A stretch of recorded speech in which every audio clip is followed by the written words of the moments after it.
Good evening, Oakland and beyond. I hope everybody is doing good out there on this Wednesday evening. Yeah, we're coming at you on a Wednesday this week, given the fact that the A's will be playing a night game at home tomorrow night.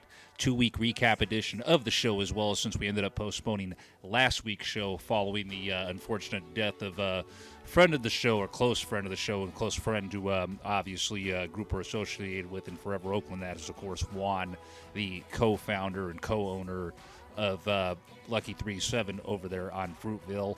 Got, of course, 2 weeks worth of Oakland Athletics recap action, some Howard Terminal news, and a whole lot more to come your way before this night is all said and done. Here on another edition of your number one source for everything and anything on your Oakland Athletics since 2003.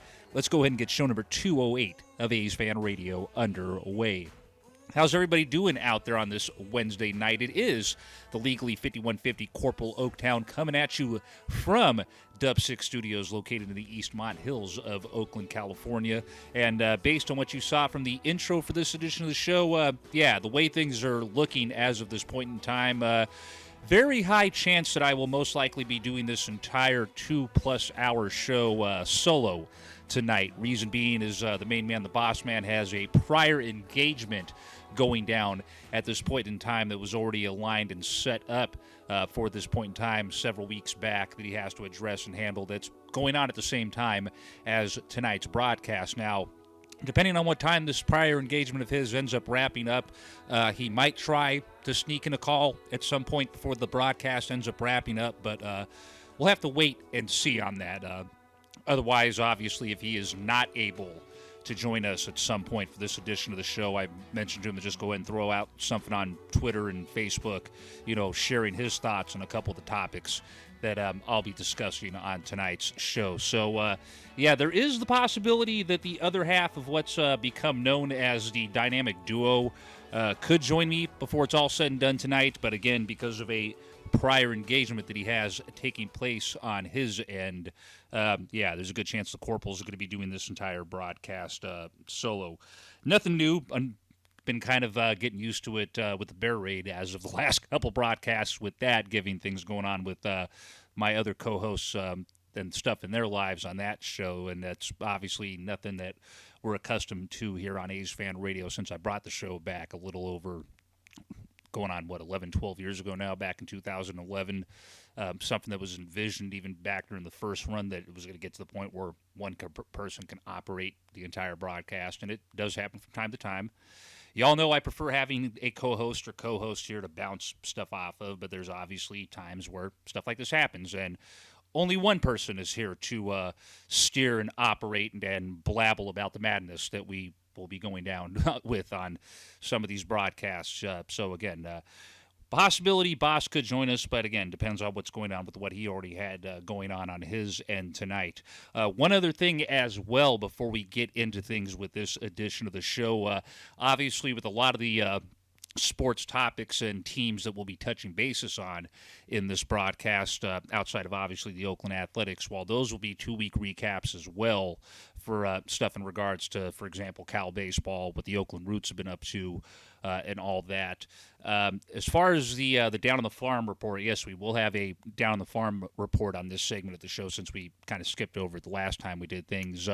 It's only going to be a 1-week recap for the Down on the Farm segment, and you already know it's because of the fact we already skimmed through that as quickly as we can. We got 4 farm teams we got to deal with. Otherwise, we'd be here half the night just dealing with what the minor league teams were up to if we went fully in depth with that. So that will be coming back for this edition of the show. It will just be a kind of brief skirmish again over the most recent week's worth of action for the A's 4 minor league teams instead of 2 weeks worth like we're doing with everything else on here. And I'm going to also, as a result of that, try to get back into the habit as well of, tweeting out some box scores every now and then if I happen to be around to see something from the teams get put out as a final for their games, when they're playing and whatnot, and anything else pertaining to them as well. As far as things go. So, looking forward to having that back on here, along with all the rest of the other topics of discussion that we will have on here. Of course, as mentioned, got 2 weeks' worth of Oakland Athletics games to touch basis on here tonight. Take a look at what the A's have on tap over the course of the next week between now and when we come at you again back at our normal times on Thursday next week because of the fact, again, we're coming at you on a Wednesday this week because there's a night game at the Coliseum tomorrow night, which we will, preview amongst the games we take a look at. That's up ahead, and a whole bunch of other stuff to talk about as well. Obviously, before we get into all that, though, there was some, Howard Terminal related stuff that did go down as one of the local environmental agencies pledged their, what is it they're putting as their conceptual endorsement for the Howard Terminal project. This news, of course, originally coming out roughly around about May 18th to 19th-ish is when this came out. That group being the Green Belt Alliance. Again, putting out their conceptual endorsement for the Howard Terminal project, which, of course, is the A's proposed ballpark and mixed-use development at the current 55-acre Howard Terminal site that basically, for the time being, is just used as a parking lot, pretty much, at this point in time, by the Port of Oakland. Also, in regards to when the group put out this conceptual endorsement, Amanda Brown-Stevens, who's a member of the group, and I believe she's one of the top leaders of the group as well, went ahead and put out a blog post on the group's website, and I'm going to go ahead and read from that blog post right here, right now. Excuse me. After careful review, Green Belt Alliance is pleased to announce our conceptual endorsement of the Oakland Athletics Howard Terminal Housing and Mixed-Use Development proposal in Oakland. The Green Belt Alliance Climate Smart Development Endorsement Program reviews and endorses housing projects within the Bay Area that provide much-needed homes for the region in locations that reduce climate-related impacts and increase resilience. As such, a critical component in our review is how we can add housing without sprawling out into wetlands, farmlands, and open spaces. We also looked at the proposal's potential to reduce greenhouse gas emissions through proximity to jobs, services, and transit. Increasing the numbers of homes in a variety of sizes and affordable levels in prime locations within the Inner Bay Area, like Oakland's Howard Terminal, also means people are less vulnerable to extreme heat and wildfires. Building more homes in areas such as this one of the more impactful excuse me, let me start over with that again. Building more homes in areas such as this is one of the most impactful actions we can take at the local level to reduce our climate-related impact and risks. While the Howard Terminal proposal is most well known for the Oakland A's ballpark component, the goal of Greenbelt Alliance's endorsement program is to accelerate climate-smart housing. Our endorsements are for and focused on the housing components of any development proposal we review. The Howard Terminal project aims to transform this waterfront area into a vibrant, walkable, mixed-use, cultural, and civic center by building 3,000 homes, a hotel, retail, performance venue, and open space in addition to a 35,000-seat person capacity MLB ballpark for the Oakland Athletics. More people, fewer admissions. As a large project being developed within an existing community, the proposal plans for various ways to reduce traffic impacts and transportational-related pollution. The waterfront location adjacent to the Oakland Ferry Terminal will provide convenient commute access to San Francisco for residents with plans for increased ferry access on game days.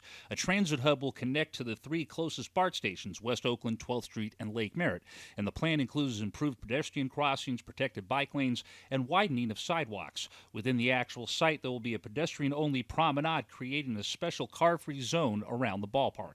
Developing more homes with access to existing transit systems is crucial to strengthening our transportation network and reducing our region's greenhouse gas emissions as we continue to grow.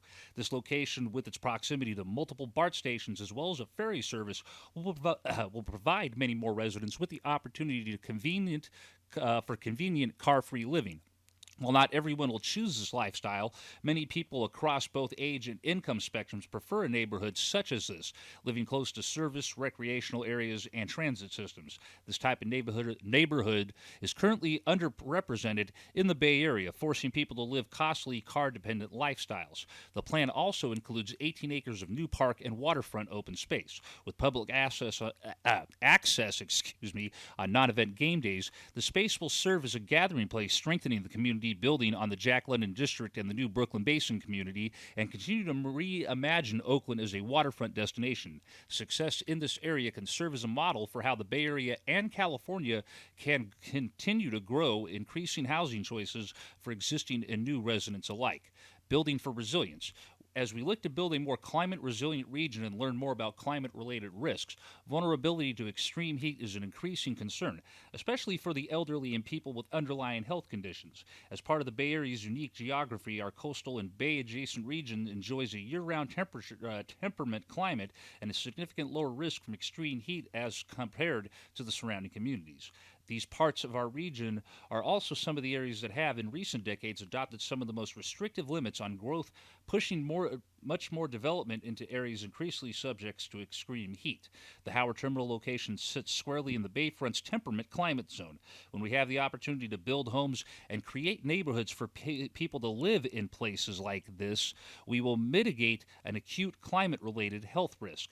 The location is also protected from the risk of wildfires that suburban subdivisions are increasingly facing. However, Bayfront locations must, of course, factor in sea level rise risk. The Howard Terminal project has a plan to raise the site to project the new development through the turn of the next century. Recent data and projections paint a clearer picture than in the past about what the increase in sea level and groundwater could look like in this area.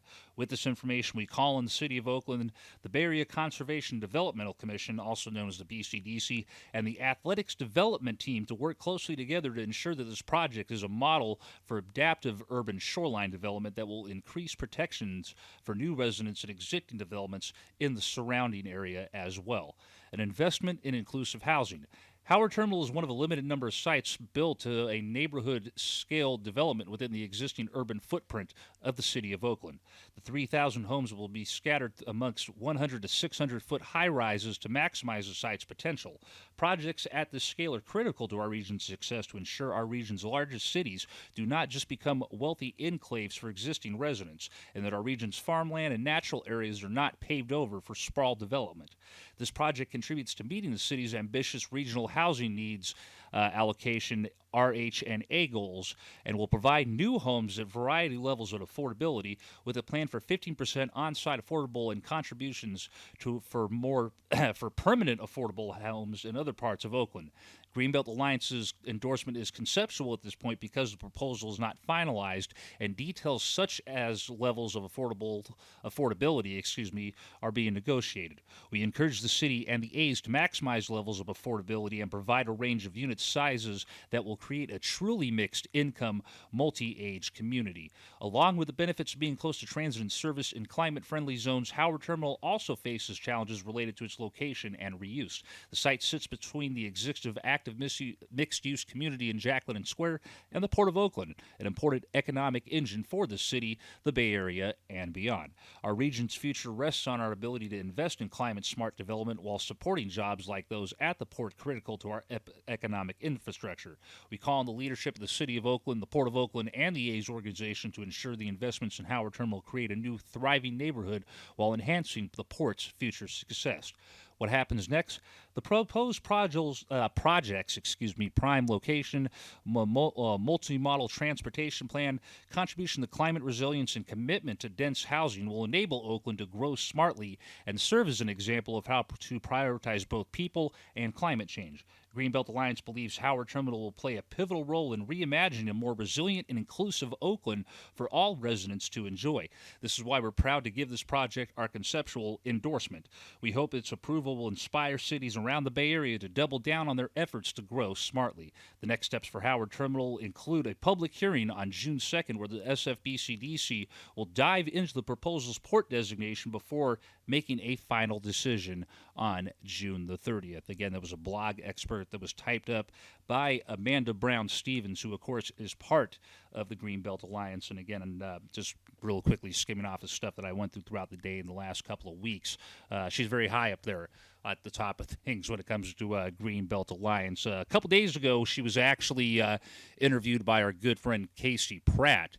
Greenbelt reshared that interview that Casey did on their social media page yesterday. We, of course, retweeted that when it popped up through our news feed today on both our Twitter page and our Facebook page. So if you haven't had a chance to check out that interview yet that Casey did with Amanda, be sure to definitely go and check that out. Another solid video that I would highly encourage everybody to go out there and check. And even if you've already checked it out, go ahead and refresh yourself with it and go over and watch the video again. There's a video that was put out a couple days ago by Brody Brazil that basically goes into pretty much in depth all the individuals that will be partaking in casting that vote at the BCDC on June the 30th. All 27 of those individuals that are going to be involved in casting at least a minimum of 18 yes votes for this to move forward. Definitely would love to see, obviously, whole lot more than 18 yeses, but we need at least 18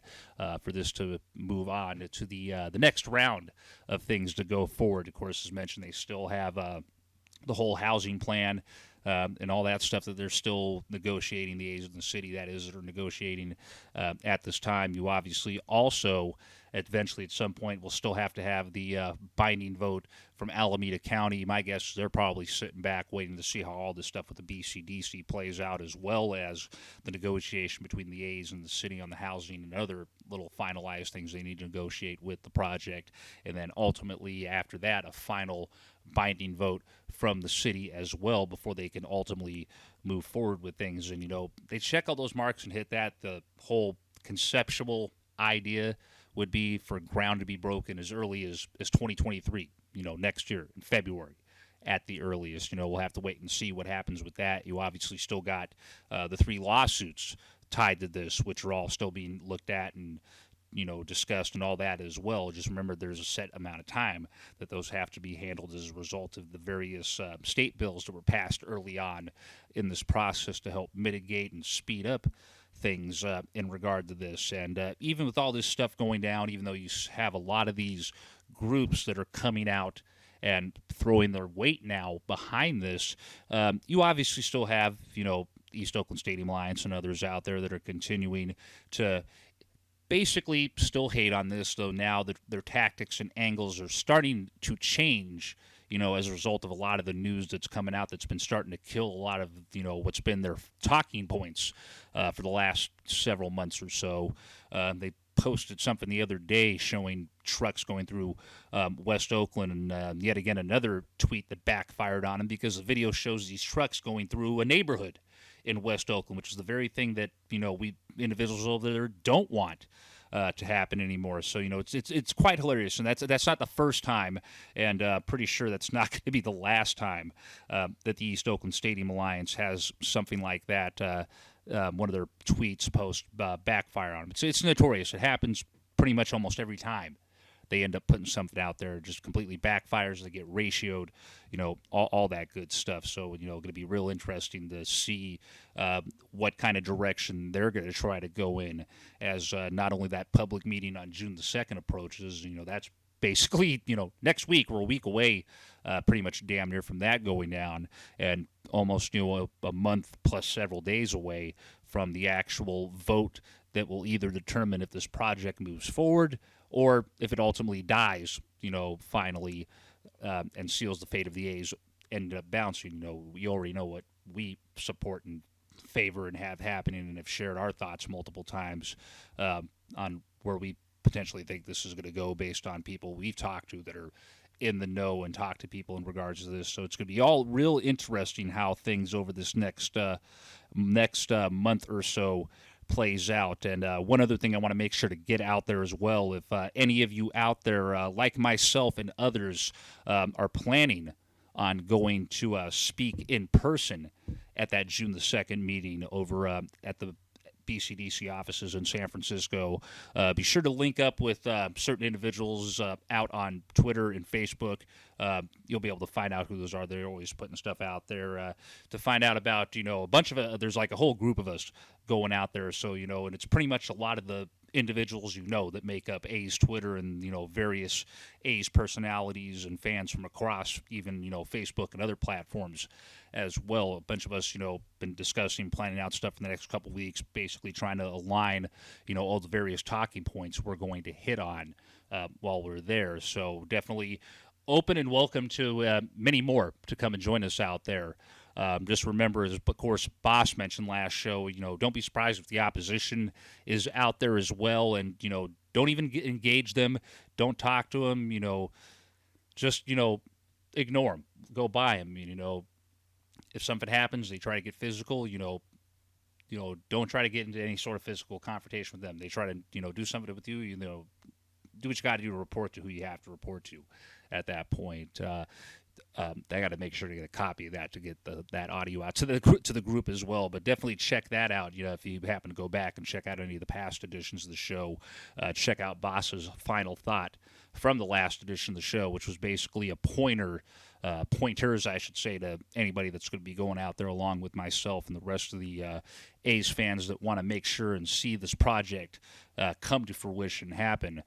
When the public meeting tied to the BCDC vote goes down on the 2nd, and then the vote itself, as mentioned, will be going down on June the 30th. As always, we will do our best to make sure to keep y'all updated on things tied to this project, either with updates here on the show or updates over on our social media pages. And, of course, obviously, you already know the various individual pages and personalities out there in the A's social media verse to go to get up-to-date info from, and, of course, who to ignore and avoid when it comes to information in regards to that. So, as always, keep your ears and eyeballs tuned to us and others on what continues to go down with this between now and when that public meeting goes down next Thursday.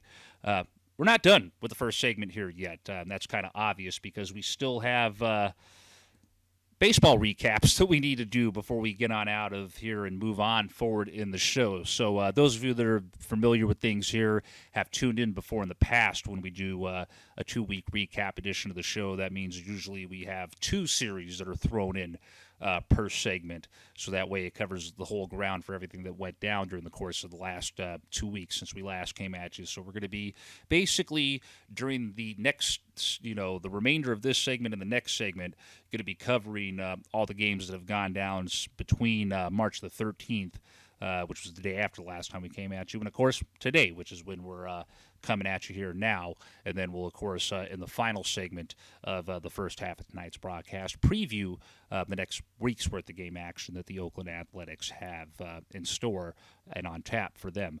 On that note, let's go ahead and flash back a couple of weeks to a series that took place here at the Oakland Coliseum as part of a homestand that was going on at Oakland Alameda County Coliseum, Ring Central Coliseum, Rickey Henderson Field at the Oakland Coliseum, Rickey Henderson Field, whatever you all feel comfortable with calling it out there.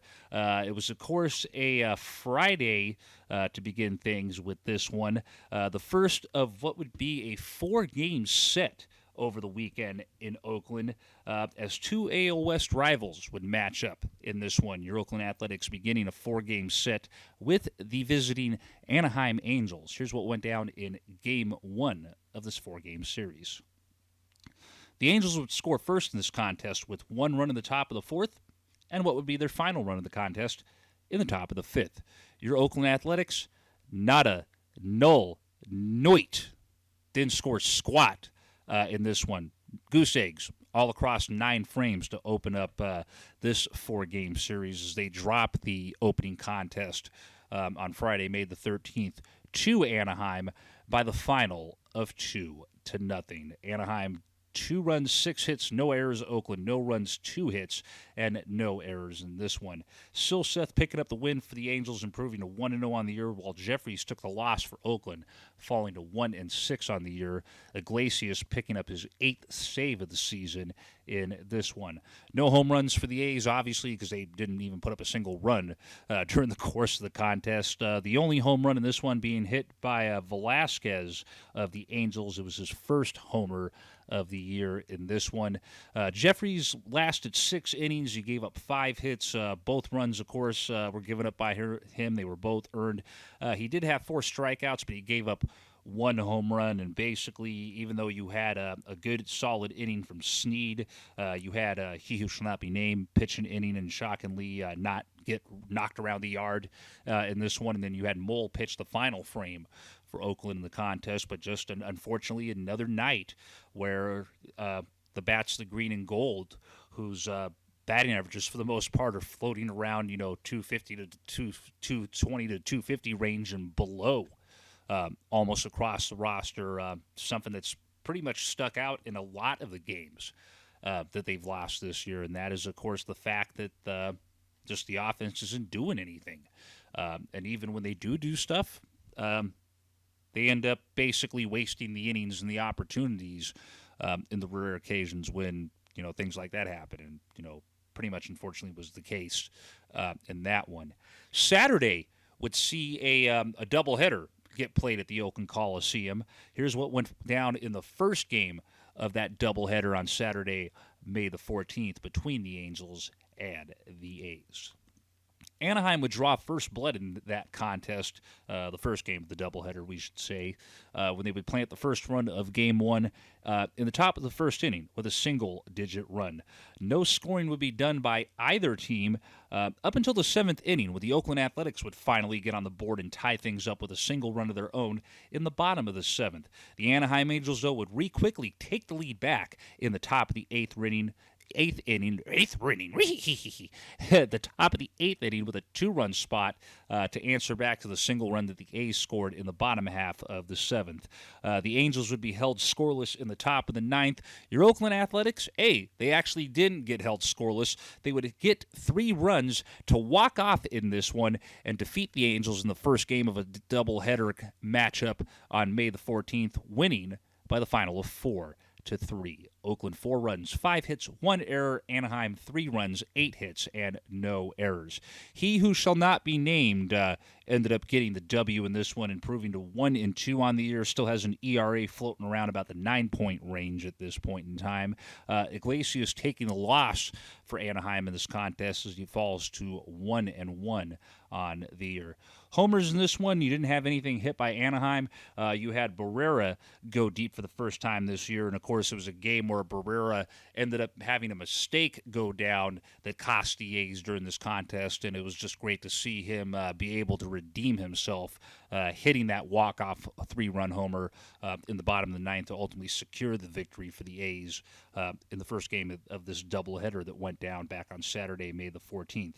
It was a game that was started by Paulie Blackburn. He went 6 2/3, 5 hits, 1 run given up, that 1 run being earned, 2 walks, 3 strikeouts in that one before giving way to Mull, Jackson, Sneed, and he who shall not be named over the course of the final 3 1/3, or 2 1/3, excuse me, in this one. So nice to see yet again a situation or a game where the A's are actually able to hold one of the more high-profile hitting-powered offenses, or at least they're presented that way, even if it's mainly because of Trout and Ohtani sitting around there. Nice to see them, basically limit them to spreading runs out. It was actually nice to see, after having just mentioned it in regards to the last game, a game where the A's were actually able to, deal with, problems, issues, and actually come back and win. Be nice to see that happen a lot more this year, but we may have to just basically accept the fact that a lot of basically what happened in the Friday game is going to happen more often than not than what happened in the first game of that doubleheader. Speaking of which, let's go ahead and see now what happened in the nightcap of that doubleheader that went down on Saturday, May the 14th. Here is how things played out in Game 2 of that doubleheader on May the 14th between Oakland and Anaheim at Rickey Henderson Field at the Oakland Alameda County Coliseum. Oakland would score first in this one when they would score a single run in the bottom of the first inning. It would be an extremely short-lived lead for your Oakland Athletics, and they would also not score anything else from that first inning on. The Angels, on the other hand, they would quickly take away the lead from the Oakland Athletics with a 5-run spot in the top of the second.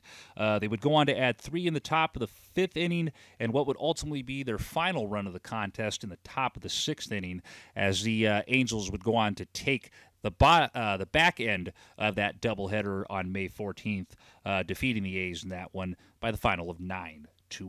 Anaheim 9 runs, 9 hits, and no errors. Oakland 1 run, 7 hits, and no errors in that contest. Home runs in this one, you had Ward hit his 8th of the year for the Angels, and Shohei Ohtani, being Shohei Ohtani, he went deep as well, his 7th homer of the 2022 season in this one. No one going deep for the Oakland Athletics. Oler made the start, 5 innings pitched, 6 hits given up, 8 runs surrendered, all 8 of those runs being earned, by the way.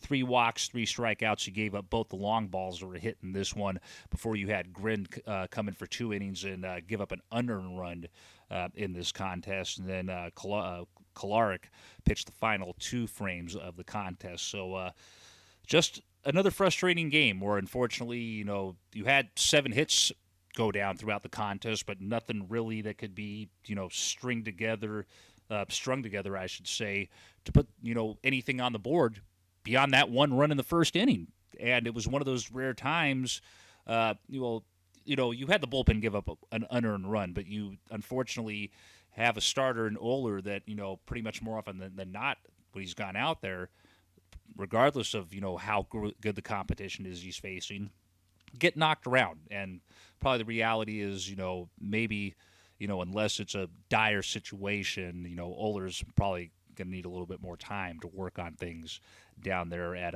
AAA with the Aviators. So, hopefully there's other options we can turn to, or some of these guys can stay a little bit more healthy going forward, or, maybe something clicks for Oler down at AAA, and then when he does get called up again, better performance of just, just brutal when you see something like that happen. Let's go ahead now and take a look at what went down in the finale of this 4-game set between the Anaheim Angels and the Oakland Athletics. The finale, of course, taking place on Sunday, May the 15th, just down the street here from Dub 6 Studios at the Oakland Coliseum. Anaheim would get on the board first with 2 runs in the top of the first inning before the Oakland Athletics would cut that lead in half with a single run in the bottom of the third. Unfortunately, though, similar to what played out in the back end of the doubleheader the day before, the A's wouldn't score Jack Diddley squat after getting their lone run up on the board. The Angels, on the other hand, they would add on 1 run in the top of the 8th and add on 1 more insurance run, I guess you can say, just for shits and giggles, in the top of the 9th as they win this contest and, of course, win 3 out of 4 to win this series over the A's, taking the contest on Sunday, May the 15th by the final of 4-1.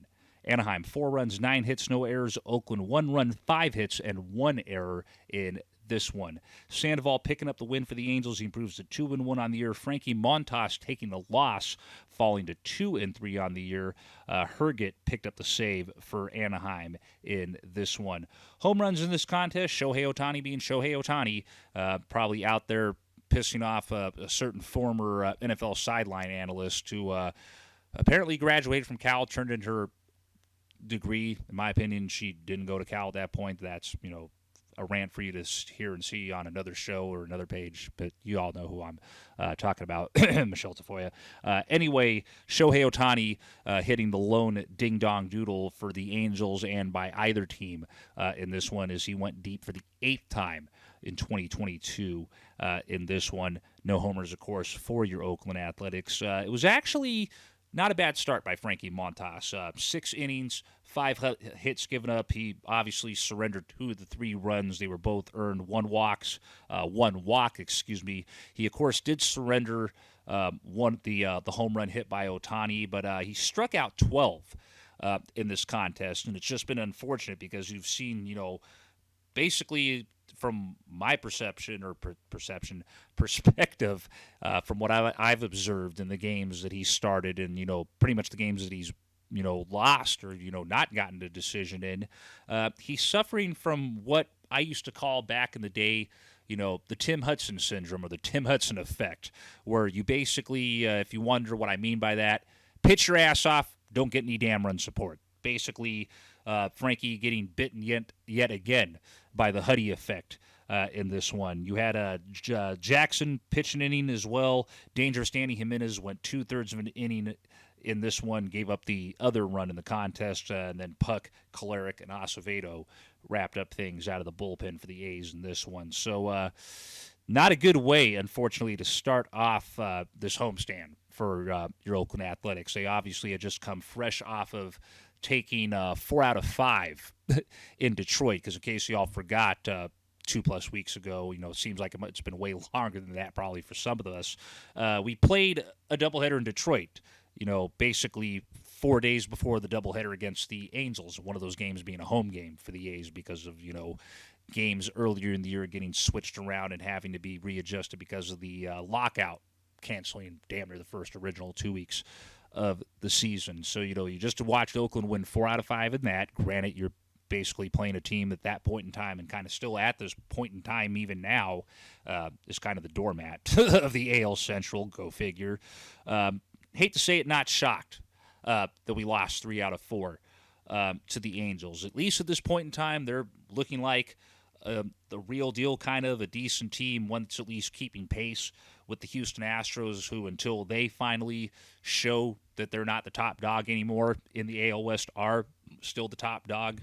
That's just what it is. You got those two teams basically neck and neck at this point in time. And, just again, given everything that happened prior to the start of the season, these moves that the A's made and the way the roster's made up, another reason I'm not ultimately shocked by how things played out with this one. And kind of a little bit more of the same with the 3 games that concluded this homestand that happened at the Coliseum. Yep, we still have one more series of games to wrap up before we even get to the first break of tonight's broadcast. Hey, this is what happens when you do a 2-week show, 2-week recap show. Things drag on a little bit longer than they normally do.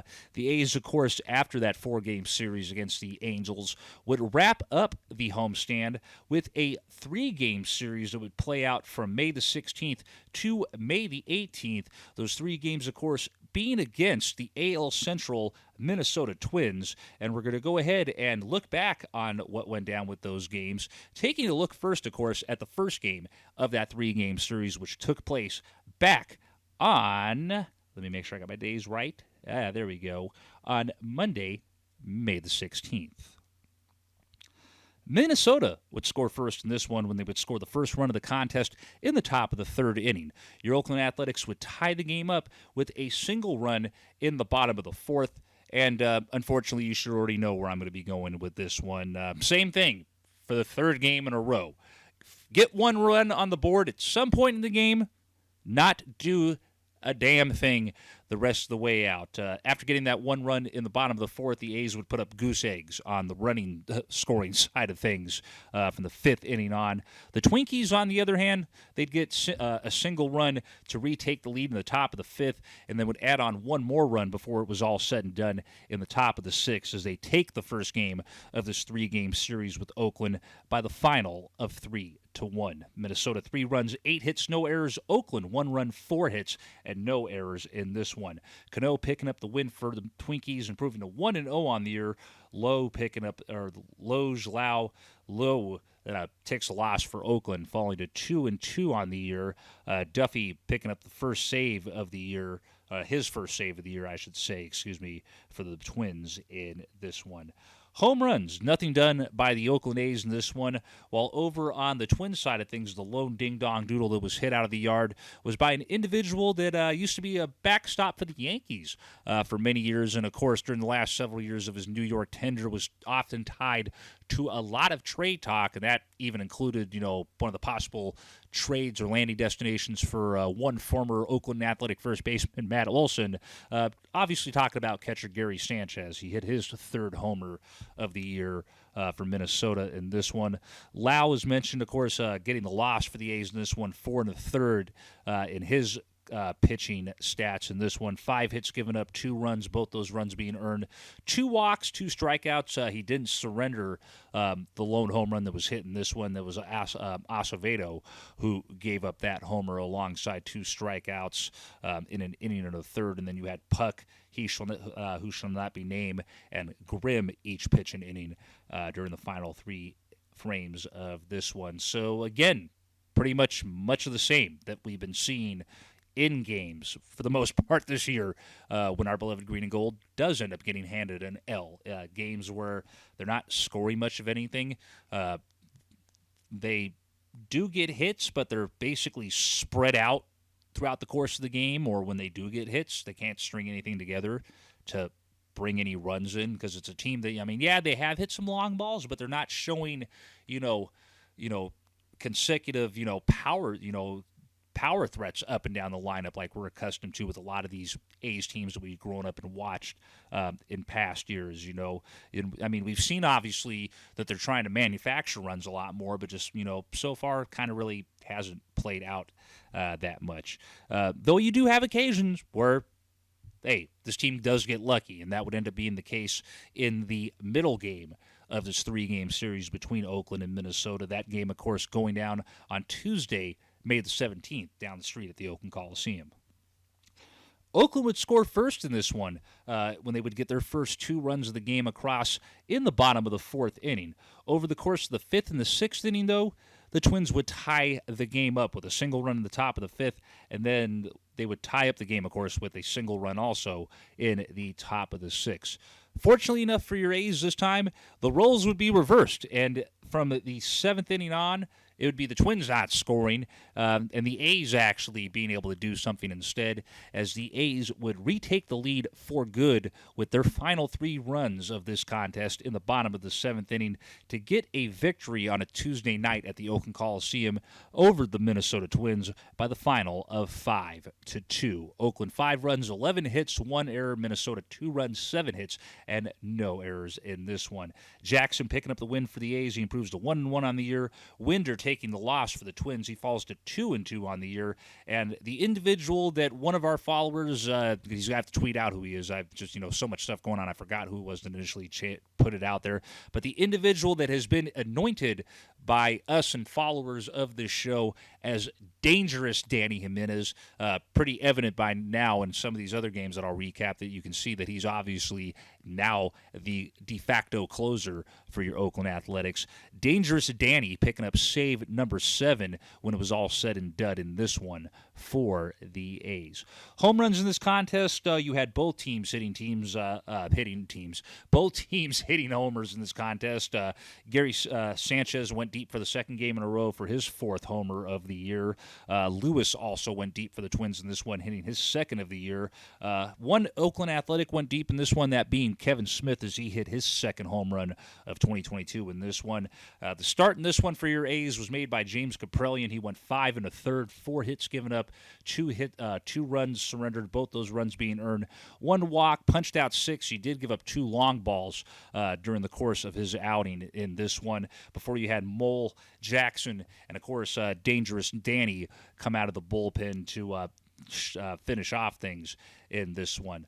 11 hits, and, again, you do have days occasionally where, the A's have gotten lucky and have done stuff like that.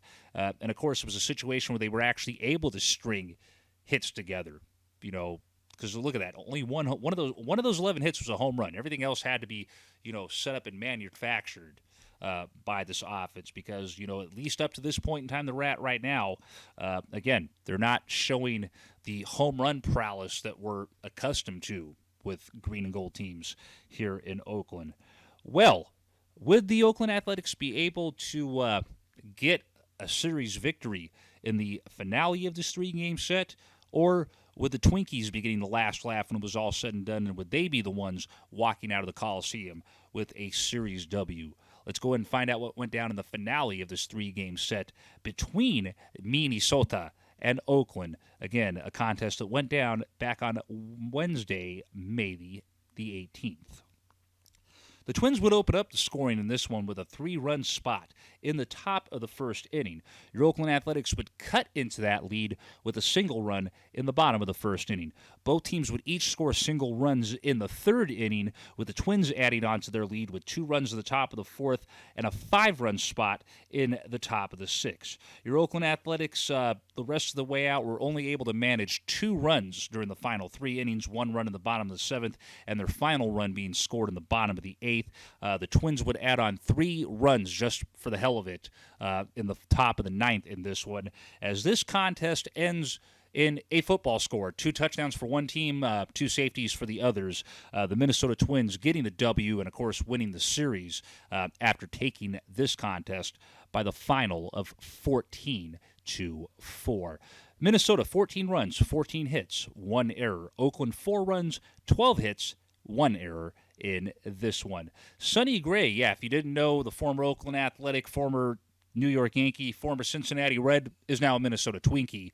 Got the start, got the win in this one for Minnesota as he improves to an even 1-1 on the year. He faced his variant, I guess you can say, because there's many people, including some of us here on the show, that have, can't help but notice kind of a resemblance between one Sonny Gray and one Cal alumni that is, of course, Dalton Jeffries. Dalton taking the loss, unfortunately, in this one, and what's kind of been a little bit of a disastrous start to his 2022 season. He fell to 1-7 after this contest was over with, and had an ERA sitting at 5.72 when this one was all said and done. Home runs in this contest, nobody went deep in this one, which is kind of a little shocking, given how many runs the Twins put up. The Twins kind of relied more on just stringing traditional hits together over the course of this one. Oakland Athletics, they had 2 less hits than the Twins in this one, but were only able to put up 4 runs over that the course of this game. 14 versus 4. Yeah, that's not very good. You have 2 less hits than the team you're facing, but they outscore you by 10 runs. Again, story of a team that, has been basically struggling because of the way it's made up, the way it's built, the way that the front office and the owner want to look at this more, you know what I'm alluding to at this point. Just bottom line, the makeup of this team, you're going to have days where even, they put up that many hits and they just, fall flat on their faces. So series where your Oakland Athletics end up closing out a 7-game homestand with only 2 victories. They, of course, won the first game of a doubleheader with the Angels in the Anaheim series, ended up losing the other 4 games in that, and then, of course, we're only able to take 1 out of 3 against the Minnesota Twins. And that, of course, would lead into an off day before they would begin the road trip that they, of course, just wrapped up today. And we, of course, will be taking a look at what went on with that here in a little bit. We're finally getting to our first break of the night, almost 15 minutes in. Again, happens when it's a double week recap. Anyway, there is, of course, a fan question of the night for this edition of the show sitting out there if you haven't had a chance to get to responding to it yet. So here's the first reminder of it if you haven't seen it out there.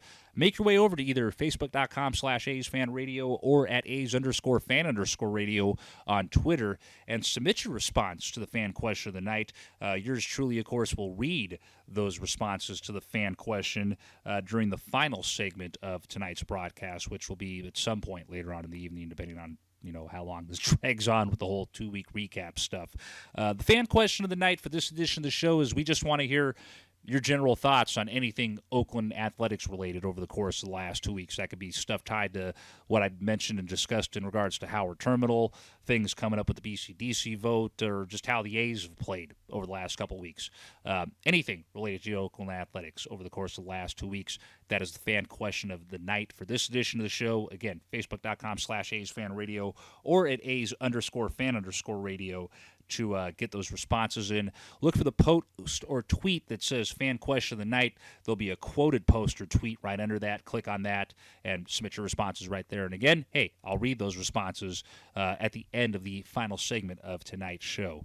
We come back from our first break of the night here, finally on show number 308. We will take a look at how the A's fared during a road trip down to Anaheim and up to the Pacific Northwest in Seattle. Briefly before we get into that, we're going to touch bases on some craziness and shenanigans going on down in Anaheim at the moment. We, of course, will also take a look at what the Oakland Athletics have on tap over the course of the next week before we wrap up the first half of tonight's broadcast. And, of course, we got a lot more coming at you during the infamous X-rated second half. Don't go anywhere, folks. Show number 308 of A's Fan Radio will be right back at you in a bit.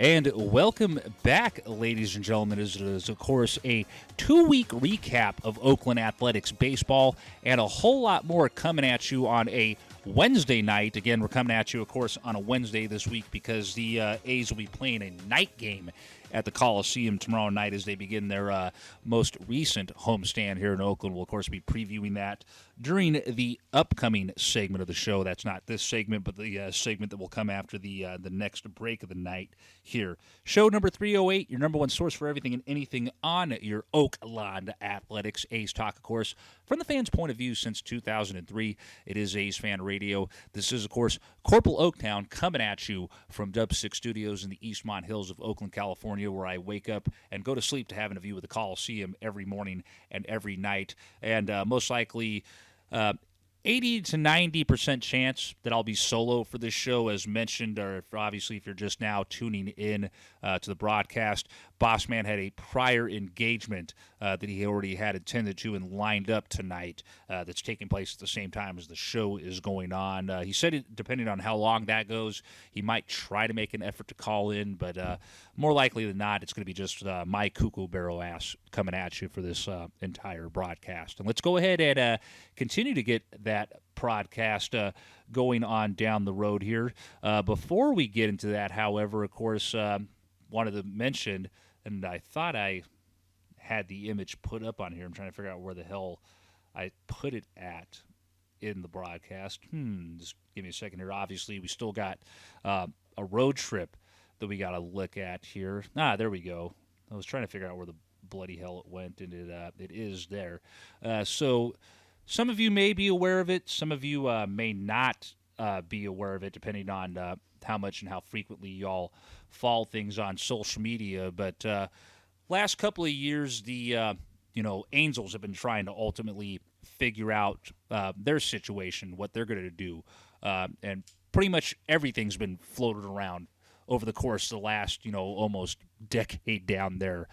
Talks of them redeveloping or renovating Angel Stadium again, which went through renovation, of course, almost 3 decades ago after the Rams moved to St. Louis, because remember, there was a couple years or a couple long years, maybe a decade or so more than that, where the Rams played down there at Angel Stadium for a little bit. If you didn't know, you're too young to remember that, then hey, now you know that's where the Rams were playing at before they went to St. Louis, and then, of course, ultimately, many years later, ended up coming back to L.A. But yeah, after that happened, they obviously renovated Angel Stadium and redid it so it looks basically the way that it looks now, and it has looked for, damn near almost the last, 25 to 30 years down there. So, that idea has been floated out there, the idea of building a brand new stadium somewhere on the site. You've even had talks and had Artie Moreno and others in the organization float around the idea of the Angels relocating. Irvine was in the mix, I remember, at one point. The most recent one, when relocation talks were kind of still going on, was possibly them going to Long Beach. And I remember actually we discussed that at one point here on the show when that whole situation was going on, because Bossman obviously went to college down there in the Southern California area, so he's familiar, with a lot of the stuff down in Long Beach, because Long Beach was basically where he went and hung out, on his, days when he didn't have any classes going on. But ultimately, it got to the point in where things initially looked like that a deal had been set up between the city of Anaheim and, I still call them the Anaheim Angels. I refuse to call them the Los Angeles Angels. Boss does as well, and we know many of you out there refuse to call them L.A. as well, because they play in Anaheim. They don't even play in L.A. County. They play in Orange County. You bastards are the Anaheim Angels. Deal that was basically in place and kind of, a little bit agreed to by the city of Anaheim and the Angels for the city to sell the Angel Stadium site to the Angels. And then the Angels had plans basically to build a redevelopment, kind of mixed-use house, retail, stuff like that, and then either redevelop the stadium, remodel it, or build a brand new stadium there for the Angels to play in on the current stadium site.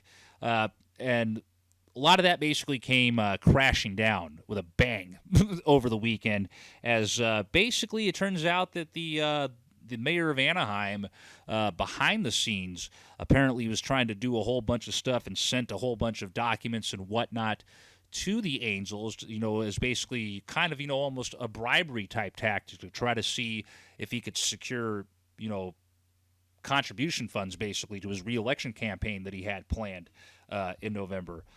Well, that ain't going to be happening for that individual now. Kind of things were mentioned several weeks back when the state of California wanted to launch an investigation into this whole situation. The FBI, it turns out, is involved as well in looking into this stuff and a few other things going on down there. But that ultimately led to the mayor of Anaheim resigning as a result of all this stuff going on. And then news coming out last night that the Anaheim City Council voted unanimously to halt the sale of Angel Stadium to Artie Moreno and the Anaheim Angels. And, I think, Boss and I talked about this offline on and off during the course of the day.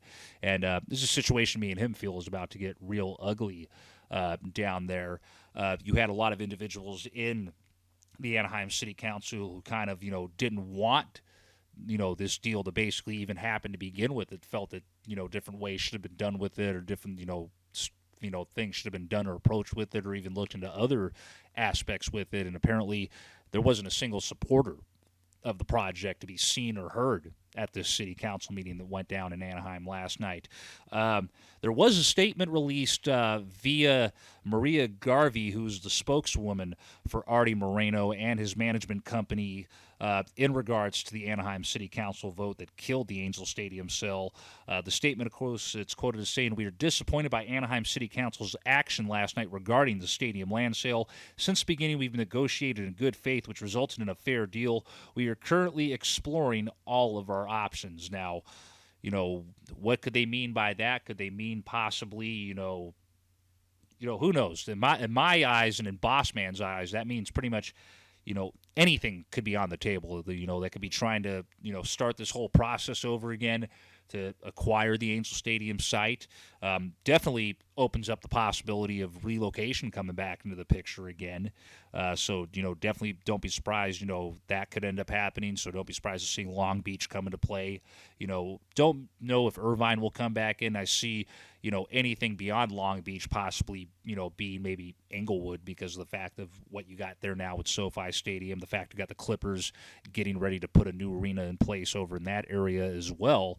But the one other thing I want to throw out there as well is, and this is obviously, should Howard Terminal end up happening here for the A's, that ends up happening. Don't be shocked if, in a scenario like that where the A's stay here, get a new ballpark built here, the Angels become the next baseball franchise that ends up flirting with the city of Las Vegas. Now, I'm not saying that that's where they're going to end up going to, but, it's obviously a possibility that you have to look at, and it's kind of understandable. And, Stephen DeVar was right when he kind of quote tweeted some of the stuff that we put out earlier today, kind of sharing our perspective on this whole situation going on in Anaheim with this, that, until ultimately either an expansion franchise ends up down there or a team ends up relocating down there, whichever one it is from baseball, if Vegas even really ultimately is interested in having a MLB franchise there or not.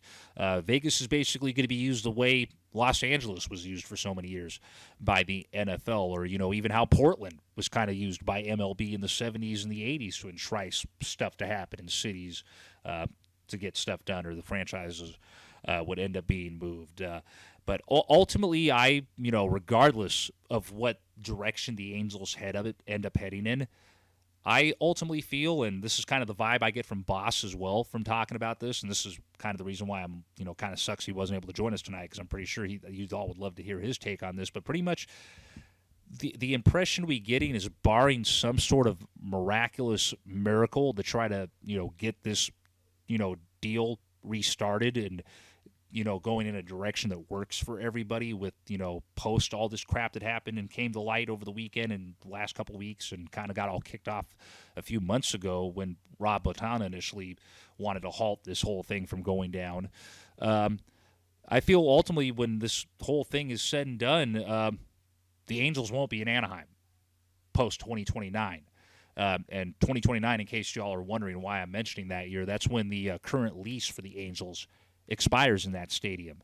There is an option in place apparently to extend things to 2038, but just I feel it's at a point now where, again, unless barring something where all the parties can agree to do something, I don't see them in Anaheim beyond the 2029 season. And, that definitely is the impression I get from those statements from Marty Moreno, where all options are being explored. So, I'm pretty sure that, we'll probably see, something go down talk-wise between the city and the team again. How big those talks get, who knows? But ultimately, I feel that relocation is about to probably come back into play with the Angels, and just be real interesting to see how it ends up being all said and done. And if the Angels do end up leaving down there, it's going to be real interesting to see who tries to swoop in and make a play for the property. Could Disney try to move in, make a move for that? It's no secret they've been trying to basically acquire land and stuff around that area in Anaheim to basically try to make a West Coast version of Disney World and open up more parks down there. Maybe they try to go into that, or does the city try to, do some sort of mixed retail development on its own there? Well, it's going to be interesting to see what happens. But yeah, myself, again, I feel that unless something miraculous happens, 2029 is going to be the last year that you see Angels baseball go down in that stadium and in Anaheim. Let's go ahead and continue on with Oakland Athletics recap action here in the first half of tonight's broadcast. I know normally I'm used to saying the first hour of tonight's show, but obviously we're already an hour and 3 minutes in, so I'm pretty sure that this first half of the show is going to be way more than an hour, so that's why first half versus first hour as far as things go for the beginning half of the broadcast. We, of course, let me start over again with that one. Sorry, y'all, getting all tongue-twisted. Before we went to the break, of course, we wrapped up a homestand that had just happened at the Coliseum where the A's lost 3 out of 4 to the Angels and then lost 2 out of 3 to the Minnesota Twins. They would then, of course, have an off day on Thursday, May the 19th, before they would begin a road trip that would consist of 2 series against West Coast opponents. The first team that they would face off against in that 6-game road trip happens to be the team that we were just talking about in regards to their whole situation with their potential future down there in Anaheim, as the A's, after losing 3 out of 4 to them just a little over a week before this, would square off again a week later with the Anaheim Angels. 3-game series, though, instead of a 4-game series, and, of course, this series being in Anaheim versus Oakland. Here's what went down in Game 1 of that 3-game series on Friday, May the 20th, at Angel Stadium of Anaheim. Both teams would each score single runs in the first inning of this contest, with the Angels scoring a single run in the bottom of the third to take the lead. Unfortunately for Anaheim, that would be the last run that they would score in this one. Your Oakland Athletics, on the other hand, they would retake the lead with 2 runs in the top of the 5th, and what would be their final run of the contest in the top of the 6th, as they would take the opening game of this 3-game series in Anaheim, winning by the final of 4-2 over the Angels. Oakland 4 runs, 8 hits, no errors. Anaheim 2 runs, 6 hits, and no errors in this one. Mole picking up the win for the A's. He improves to 1-0 on the year. Silseth taking the loss for Anaheim. He falls to 1-1 on the year.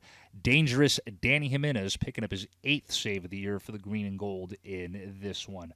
Home runs in the contest, you had 2 ding-dong doodles for Oakland Athletics in this one. One, of course, coming off the bat of the ageless wonder that is Jed Lowry, his 2nd homer of the year in this one.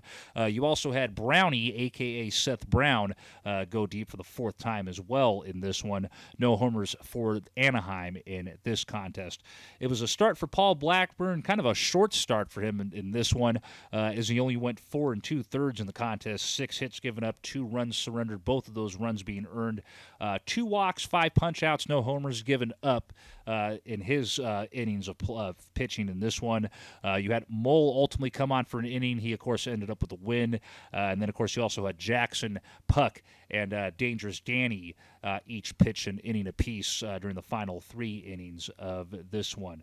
So definitely nice to see this. Definitely nice to see the A's open up this series with a W, especially after the way things played out the weekend before up in Oakland, where you were only able to manage to win that one game that was part of that doubleheader in the middle of the series. So, kind of looking to extract some revenge against an AL West opponent. Yeah, I know it's a little hard to see that happening, of course, given how this team is played and built this year. But, hey, I guess one can hope, right? Let's go ahead and take a look and see if the A's would be able to clinch a series win and pick up a victory in the second game of this three-game set down in Angels Stadium, or if the Angels would even up the series at one game apiece. Here's what went down in Game 2 on Saturday, May the 21st. First runs in this one, they'd be scored by the Angels, and they would come in the form of a single run in the bottom of the fifth, 2 runs in the bottom of the sixth, and what would be their final 2 runs of the contest in the bottom of the seventh. Your Oakland Athletics, they would only get 3 across in this one, and all 3 of those runs would come in the top of the 8th inning, as the A's would ultimately drop this contest to the Angels by the final of 5-3. Anaheim, 5 runs, 8 hits, no errors. Oakland, 3 runs, 7 hits, no errors in this one. Lorenzen picking up the win for the Angels this one, improving to 5-2 on the year. Kolarek takes the loss for Oakland in this one, falling to 0-1 on the year. Iglesias picks up save number 9 for Anaheim in this one. Home runs in the contest, no ding-dong doodles for your Oakland Athletics. You had 2 being hit by the Angels in this one. Rengifo hitting his first of the year, and Velasquez hitting his second of the year for Anaheim in this one.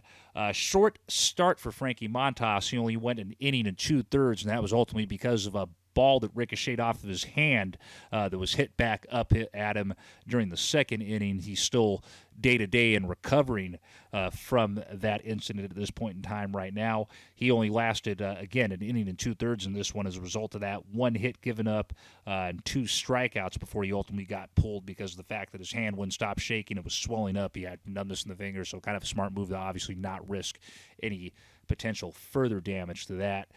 After he, of course, left the game following that incident, Acevedo came in for 2 innings. Kolarek came in for an inning and a third. He, of course, was the one tagged with the loss after he gave up 3 hits, 2 runs, both of those runs being earned, 2 strikeouts, and 1 of the 2 homers. He who shall not be named came in for a third of an inning, got knocked around for a bit and gave up a run as well. And Lemoyne came in for the final 2 2/3 on the A's side of things in this one. He got hit for 2 hits, 2 runs, gave up a walk and 2 strikeouts, and he's the one that, of course, gave up the other home run of the 2 that were hit by the Angels in this contest. So after taking the first game of this series, the Oakland Athletics find themselves in a split with the team that Boss and I for many years have liked to have called the Anaheim Devils in this one. Would they be able to...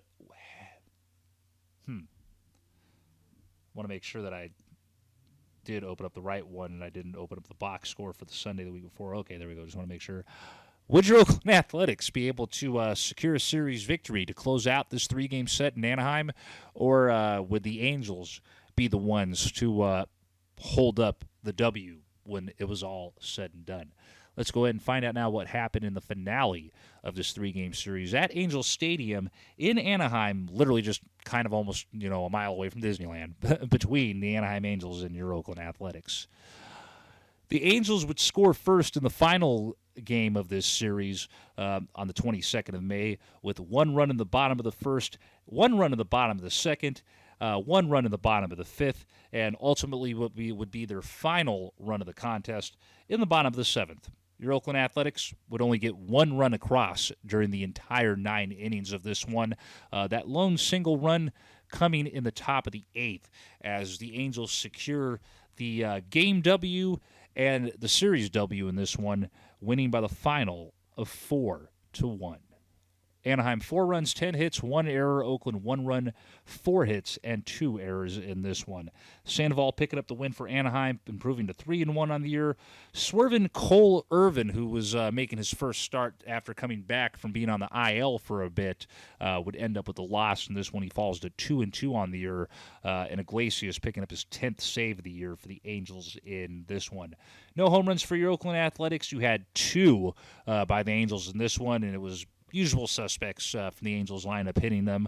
Shohei Ohtani with his 9th bomb of the year, and actually the first home run he had hit in over a week, as the last time he had homered before this game a little over a couple days ago was during the series in Oakland. So Ohtani bringing his season total to 9. You also had Mike Trout go deep for the Angels this one as he brings his season total at that point in time in the year to a total of 12. Cole Irvin, of course, as mentioned, it was his first start back from a stint on the IL. Lasted 6 innings, gave up 8 hits, 3 runs, all 3 of those runs being earned.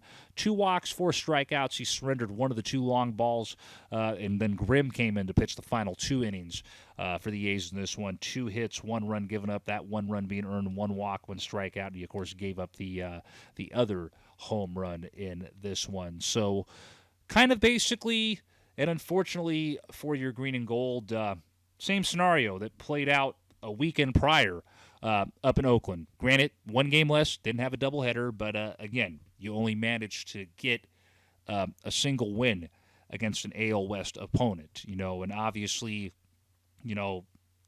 I'm trying to imply here that somehow we're actually this bunch of hooligans and, this island of misfit toys here is going to pull off some sort of crazy thing. But, obviously in a year where it would be kind of more expected for this team to potentially be making a run at, a division title or maybe even a wild card title, you got to do better in games against your AL West opponents. Especially games that are against, AL West opponents that have been considered longtime rivals and opponents of the A's, since before the AL West division was even formed. And, stuff like that, that's not going to help your case out. And, even more so in a year that, again, unfortunately, because of the makeup of this team, the way it was put together, and a whole bunch of other stuff that we and others have talked about either on this show or on social media or in person or however you've heard about it, more of the same that we kind of unfortunately expect from this team, sadly, in 2022. After losing 2 out of 3, of course, to the Angels down in Anaheim, the A's would head up to the Pacific Northwest to play a 3-game set at T-Mobile Park in the 206. That's Seattle, by the way, for those of you that don't know the area code up in that area. As for finally the first time in 2022, neither home or away yet up until this series started earlier this week on Monday, had the A's and the Seattle Mariners played each other during this point in time of the season. But that, of course, finally changed as the A's and Mariners finally met for the first time in 2022 with a 3-game series that, of course, started earlier this week back on Monday, May the 23rd. Let's go ahead and take a look at what went down in the first game of this 3-game series up at T-Mobile Park between your A's and the M's. Seattle would get on the board first in this one with a 3-run spot in the bottom of the 3rd inning. Your Oakland Athletics would answer right back with 3 runs of their own to tie the game up in the top of the 4th inning.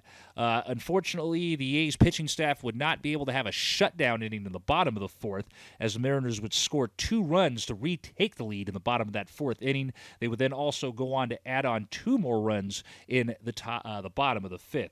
The Oakland Athletics would score 3 runs in the bottom of the 6th to scratch within 1 run of the Mariners' lead, but unfortunately were not able to do anything else to either tie or take the lead the rest of the way out, as the Oakland Athletics lose this 1-run contest to the Seattle Mariners by the final of 7-6. Seattle 7 runs, 8 hits, no errors. Oakland 6 runs, 12 hits, and no errors in this one. Marco Gonzalez picking up the win for the Mariners, improving to 3-4 on the year. Lau picking up the loss in this one as he falls to 2-3 on the year. Sewald picking up his 2nd save of the year for the M's in this one. Home runs in this contest, the lone homer for the A's in this one coming off the bat of the great Chad Pender as the winter soldier goes deep for the 4th time in 2022. You had 3 Mariners go deep in this contest back on Monday night for Seattle. You had Rodriguez hitting his 4th of the year. That's Julio Rodriguez, or who's becoming known apparently as J-Rod up there in the 206, his 4th bomb of the year. Riley also hit his 4th bomb of the year for Seattle in this one. And hitting his 9th homer of the year for the Mariners was Suarez. So, again, multiple Mariners going deep up in the 206 in the first game of this series. Lau went 4 2/3, 6 hits given up, 7 runs given up, all 7 of those runs being earned, 4 walks, 6 strikeouts, and he surrendered all 3 of the long balls hit by the Mariners in this contest before giving way to Acevedo, Puck, he who shall not be named, and Mole during the final innings of this contest. So, very unfortunate outcome in this one. It's basically a series where, it's been really interesting to watch these teams play each other over the last couple of years. Going into this series, for those of you that may or may not have known, the A's, unfortunately, were facing a 12-game losing streak against these very Seattle Mariners going into that Monday night contest. That 12-game losing streak, of course, dating back to last season, and is, of course, looked at by many as part of the reasons why the A's kind of had that collapse near the end of the year and fell out of playoff contention in 2021. That losing streak riding out to 13 games after that 7-6 loss. It's always unfortunate when you lose nail-biting games like that. Not uncommon place to see, unfortunately, again, with a team that's built the way this Oakland Athletics team is built. That doesn't change the fact that it still leaves a bitter taste in their mouth nonetheless.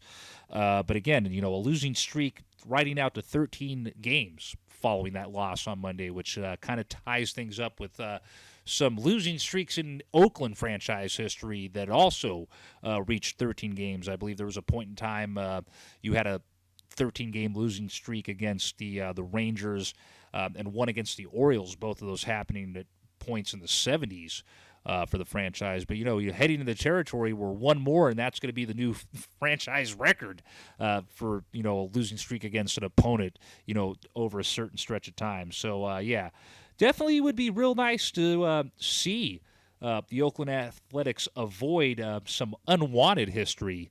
And we're going to go and take a look right now. And just in case you were under a rock last night and missed out on the action, go ahead and look over what went down in the second game of this 3-game series between your Oakland Athletics and the Seattle Mariners up in the 206 of Seattle. This game, of course, going down last night, Tuesday, May the 24th. And again, we will see if the Oakland Athletics were able to prevent history from happening or if the Mariners would somehow ride that win streak to 14 consecutive games against the A's. Oakland would score first in last night's contest when they would put the first run of the game up on the board in the top of the first inning. They would increase that lead to 2 runs with a single run in the top of the third before the Mariners would answer back and tie the game up with 2 runs in the bottom of that third inning. The A's would retake the lead with a 2-run spot in the top of the fifth, only to see the Mariners take the lead right back from them with a 3-run spot in the bottom of the fifth. Fortunately for your A's, and unfortunately for the Mariners, the Seattle squad would not score anything else after those 3 runs in the bottom of the fifth, and that would play out to the A's advantage, who would score a single run in the top of the sixth to retake the lead.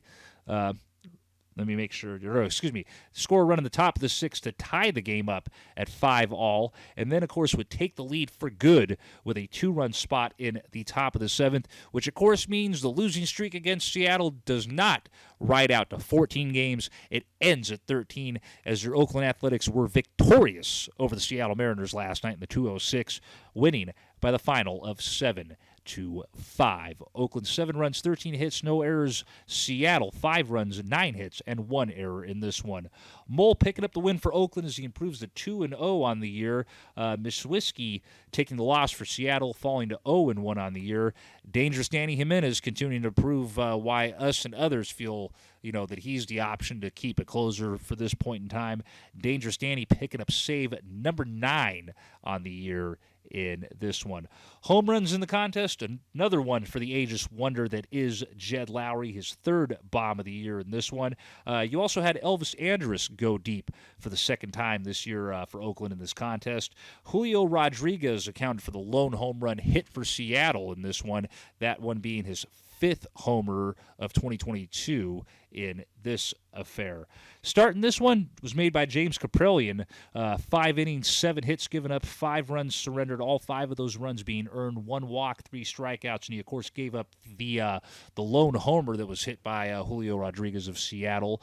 Mole went an inning and a third. He, of course, ended up getting the win in this one before giving way, of course, to Acevedo, Jackson, and Dangerous Danny on the back end of that. So congratulations, guys, for avoiding getting some unwanted history by getting that W and avoiding riding that losing streak against Seattle out to 14 games. That would have been just, it would have been what it was, not unexpected, given how a lot of us have looked at this team this year, but just, nice to have a W happen in this one to end that and not give a reason for our longtime friend Dre 206 to kind of rub things in our, some salt and dirt in our eyes and wounds in regards to things. But, good to see the A's avoid all that. Now, of course, let's go ahead and see if the A's were able to get a series win in basically what was the battle for 4th place in the AL West in this one, or if the Mariners could somehow start a new win streak against Oaktown when everything was said and done with this one. Here's how things played out earlier this afternoon, Wednesday, May the 25th, up at T-Mobile Park in Seattle between your Oakland Athletics and the Seattle Mariners. The first run of the game would come in the top of the 4th. By your Oakland Athletics, obviously, because they're the road team. First run being scored by the A's in the top of the 4th inning. They would add on to that lead with a 2-run spot in the top of the 6th before the Mariners would slowly start to chip away at things with a single run in the bottom of the 7th and another single run in the bottom of the 8th. Unfortunately for Seattle, that is all that they would get before it was all said and done this afternoon in Seattle. The A's would add on an insurance run in the top of the 9th as they ultimately would go on to win today's contest and obviously clinch a series win with that victory, defeating the Seattle Mariners by the final of 4-2. Oakland 4 runs, 9 hits, no errors. Seattle 2 runs, 5 hits, and no errors in this one. Paul Blackburn picking up the win for Oaktown as he improves to 5-0 on the year. Robbie Ray, who, of course, was a big acquisition for Seattle during the offseason, and, of course, is the reigning AL Cy Young Award winner, getting tagged for the loss in this one. He falls to 4-5 on the year. Dangerous Danny Jimenez is now in double digits as far as saves go as he picks up his 10th save of 2022 in this one for Oaktown. Home runs in this contest, you had 2 Oakland Athletics hitting ding-dong doodles. Brownie, of course, going deep for his 5th Brownie bomb of the year. And for the second day in a row, you had Elvis Andrus hitting a home run as well, his 3rd of the year in this one. No home runs on the 206 side of things. Blackbird going 5 1/3 in his 5th W of the year. Only gave up 1 hit during those 5 1/3 innings pitched. Gave up a season-high 5 walks, but he only surrendered... he didn't surrender anything, my bad. He did give up a season-high 5 walks, and he punched out 2 during his 5 1/3 in this one. He who shall not be named came in for 2/3 and punched out 1. You had Puck come in for an inning. He gave up 2 hits, gave up 1 run. Let's see here, walked 1 and struck out 1. And then you had an inning out of Jackson as well, where he gave up 2 hits, run, that 1 run being earned, and a strikeout before basically a solid closeout inning from Dangerous Danny in the 9th inning of this one. So, yeah, no new win streak started in the 206 for the Mariners in this one as the A's go on to win this series, taking 2 out of 3 in the 206. And at least for now, saving me the hassle of having to hear Dre rub things in my face and Boss Man's face about the stuff going on between his Mariners and our A's. We'll have to obviously wait on that trash talking to recommence the next time the 5-0 and the 206 end up meeting to throw down. Reminder, there is a fan question of the night sitting out there if you haven't had a chance to go and put in a response for it yet. So if you haven't done so, make your way now over to either facebook.com/AsFAnRadio or at A's_fan_radio over on Twitter to submit those responses to the fan question of the night. I, of course, will read off those responses during the final segment of tonight's show. We just want to hear your thoughts on anything related to the Oakland Athletics for the past 2 weeks. So, again, to answer that response, Facebook.com/AsFAnRadio or at A's_fan_radio on Twitter. Look for the post or tweet that says Fan Question of the Night, and of course, we'll have a closed post or tweet, depending on which one of the two you go to, either Facebook or Twitter, with the Fan Question of the Night in it. Click on the quoted post or tweet to submit your response. And, again, I'll read those here on the end of the final segment of tonight's show. Ugh, getting all tongue-twisted and stuff right there. We come back, we will take a look at what your Oakland Athletics have on tap over the course of the next week. And, of course, we still have the good old infamous X-rated second half of the show to come at you after that. A lot more to come at you before it's all said and done here on show number 308 of your number one source for everything and anything on your Oakland Athletics, A's Fan Radio.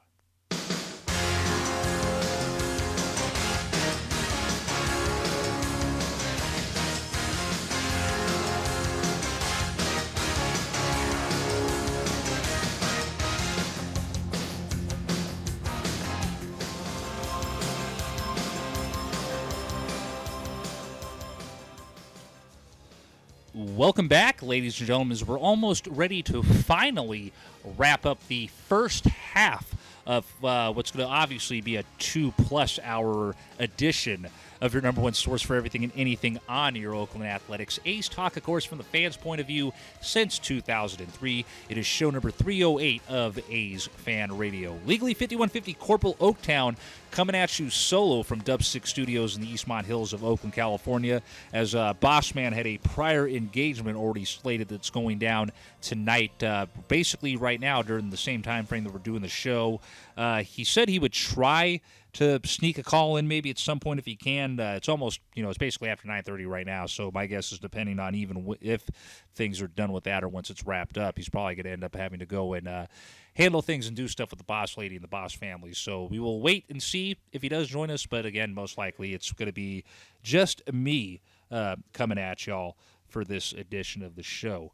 Let's go ahead and take a look at what the Oakland Athletics have on tap between now and the next time we come at you on the show, with the next edition, of course, going down on Thursday, June the 2nd. That's, of course, next Thursday. We go back to doing the show on Thursday instead of a Wednesday. Again, obviously, if you didn't know, the A's will be playing a night game tomorrow night, which is why we're doing the show tonight instead of, during the afternoon tomorrow or in the middle of the game. It wouldn't make sense to do the show in the middle of the game, though. Maybe it would right now, given how this team's playing. Maybe it'd be more interesting to hear myself and the AFR cast ramble over the course of an A's game than watch the actual A's play right now.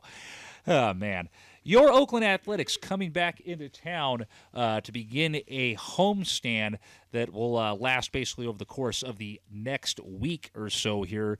The first set of games in that homestand will be a 4-game series, and of course this will be a homestand that will feature AL West opponents that the A's have I want to say they haven't yet seen either of these teams this year, or maybe they have. I'm going back to check out things. Okay, yeah, I take that back. The team coming into town for the first 4 games of this homestand, the A's faced them already once at home this year in a 3-game series, which the A's only won 1 out of the 3 games against. And that, of course, is a 4-game series that will be going down starting tomorrow against the AL West rival Texas Rangers. First game of that 3-game series, again, as mentioned, tomorrow night, 6:40 p.m. That's why we're doing A's Fan Radio tonight, because technically our show would be starting a whole hour and 20 minutes after that. So, yeah, that's why we're here tonight instead of tomorrow. Anyway, game 1 tomorrow night against Texas at the Oakland Coliseum at 6:40 p.m. Pacific Standard Time. 6:40 p.m. Pacific Standard Time is also the start time for game 2 of this series against Texas. That's, of course, on Friday, May the 27th. Game 3, of course, will be a Saturday afternoon affair on Saturday, May the 28th, when a 1:07 p.m. First pitch start time slated for that one. And the finale of this 4-game set between your Oakland Athletics and the Texas Rangers will go down at 1:07 p.m. Pacific Standard Time on Sunday, May the 29th at the Oakland Coliseum. That's also going to be Kids Race Around the Bases Day for any of you brave enough to make the trek out to the Coliseum for that game this weekend. Going to be real interesting to see how things play out this time around. Again, obviously, this is only the second time that the A's and the Rangers have locked horns in 2022. The Rangers winning the series the last time that these two squads matched up here in Oakland back near the tail end of April. It's a Texas Rangers team that kind of is looking like a lot of some of the protocol Texas Rangers teams the last couple decades here, where they look like they're going to destroy everyone on paper, and then they end up having, an offense that does destroy everybody, but then has a pitching staff that gives it right back up the arse and then some. Kind of looking like more of the same down there, but, at the same time, you have individuals that were part of some of those moves that you expected to help bluster things down there in Texas that kind of aren't really panning out. Right now, Marcus Semion's looking at one of the worst starts to his career, possibly the worst start of his career since signing that multi-year billion-dollar deal down there with the Rangers after putting up 45 bombs last season in his lone year over in Toronto. So it's going to be real interesting to see, obviously, as a result of that, how things not only play out during this 4-game series, but how ultimately things play out in further matchups between these teams and how that's ultimately going to affect how the Rangers do as a whole going forward.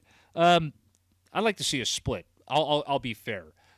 Go with a split in this. The Rangers are kind of middle of the road right now in a division that so far is showing that it's going to be a 2-team race between Anaheim and Houston at this point. So, maybe try to capitalize on that, see if you can try to take advantage and win this series. But, I'll be satisfied with the split in these 4 games versus Texas, but we will ultimately see if it plays out that way, if they do better than I project, or if they end up doing worse than I project. It is a 2022 Oakland A's. Who knows what the hell's going to happen.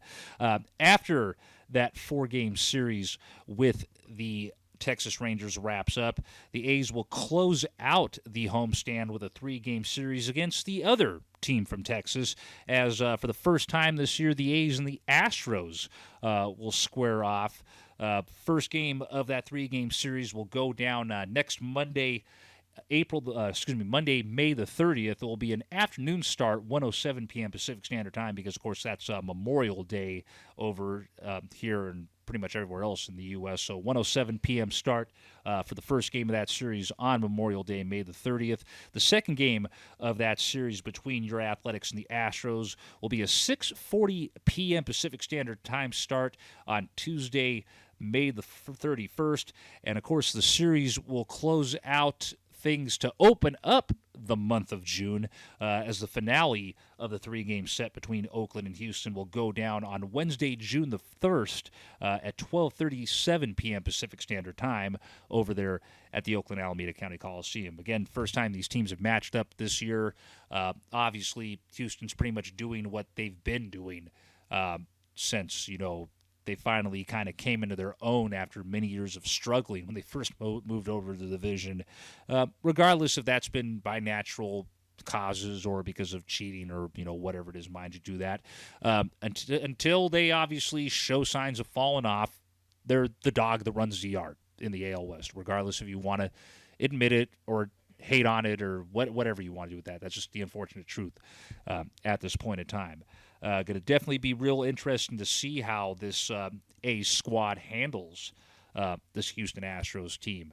The reality of it is, and I hate to say it, I usually don't enjoy saying it, but reality is, don't be shocked if a 2 out of 3 or a sweep of Oaktown goes down in this series. Again, would love to be proven wrong, but just with what we've seen with this squad of guys this year, unfortunately, you can expect there to be brief moments and glimmers of hope, but more often than not, kind of getting smacked around, these guys falling on their faces this year. So that's pretty much how things will be going down for this squad between now and next week. So, of course, 4 games against the Rangers and then 3 games against the Astros, followed by an off day on Thursday, June the 2nd, which, of course, is when the next edition of the show will be coming at you. And, of course, myself and others will be over in San Francisco at the BCDC public meeting where they'll be going over stuff in regards to Howard Terminal. And, of course, ultimately the vote tied to that meeting will be going down at the end of June on June the 30th. So, anyone that braves and dares to want to even go out to the ballpark, you already know where to go, athletics.com/tickets or your other alternative means that you go about in acquiring tickets for going to A's games in this day and age. Reminder, fan question of the night is sitting out there for our followers to send a response in and, of course, have me read off when we finally get to the end of tonight's show, whenever the bloody hell that will end up being at this rate. So go ahead, and if you haven't had a chance to do so yet, make your way over to either facebook.com/AsFAnRadio or at A's_fan_radio over on Twitter. Look for the post that went up roughly around about 8:05 p.m. That's basically a quoted post or a quoted tweet, depending on if you're on Facebook or Twitter. It will say fan question of the night on there. Click on the quoted post or tweet and submit your response. Once that window opens up and takes you to what's in the quoted post or tweet. And that fan question being, we just want to hear your thoughts on anything Oakland Athletics related that you've seen from the last 2 weeks, how they've played the last 2 weeks, stuff with the ballpark. Anything Oakland Athletics related from the past 2 weeks. That is what tonight's fan question of the night is. So again, facebook.com/AsFAnRadio or at A's_fan_radio to get your responses into that. And of course, I will read those during the final segment of tonight's show. On that note, finally, an hour and almost 40 minutes in, it is seventh inning stretch time here on show number 308 of A's Fan Radio. We come back for the infamous X-rated second half of your number one source for everything and anything on your Oakland Athletics. We will take a look at the current standings around Major League Baseball, check out what's been going down over the course of the last week with the minor league teams on the Down on the Farm report, check in with what's going on with Cal football and Cal baseball, and of course, before getting into y'all's final thought responses, let me rephrase that, before getting into y'all's responses to the fan question of the night, we'll also, of course, check in on the latest with Oakland Roots SC. That's what y'all got on tap coming at you during the infamous X-rated second half of the show, which will be coming at you following the seventh inning stretch here on your number one source for everything and anything on your Oakland Athletics, A's Fan Radio.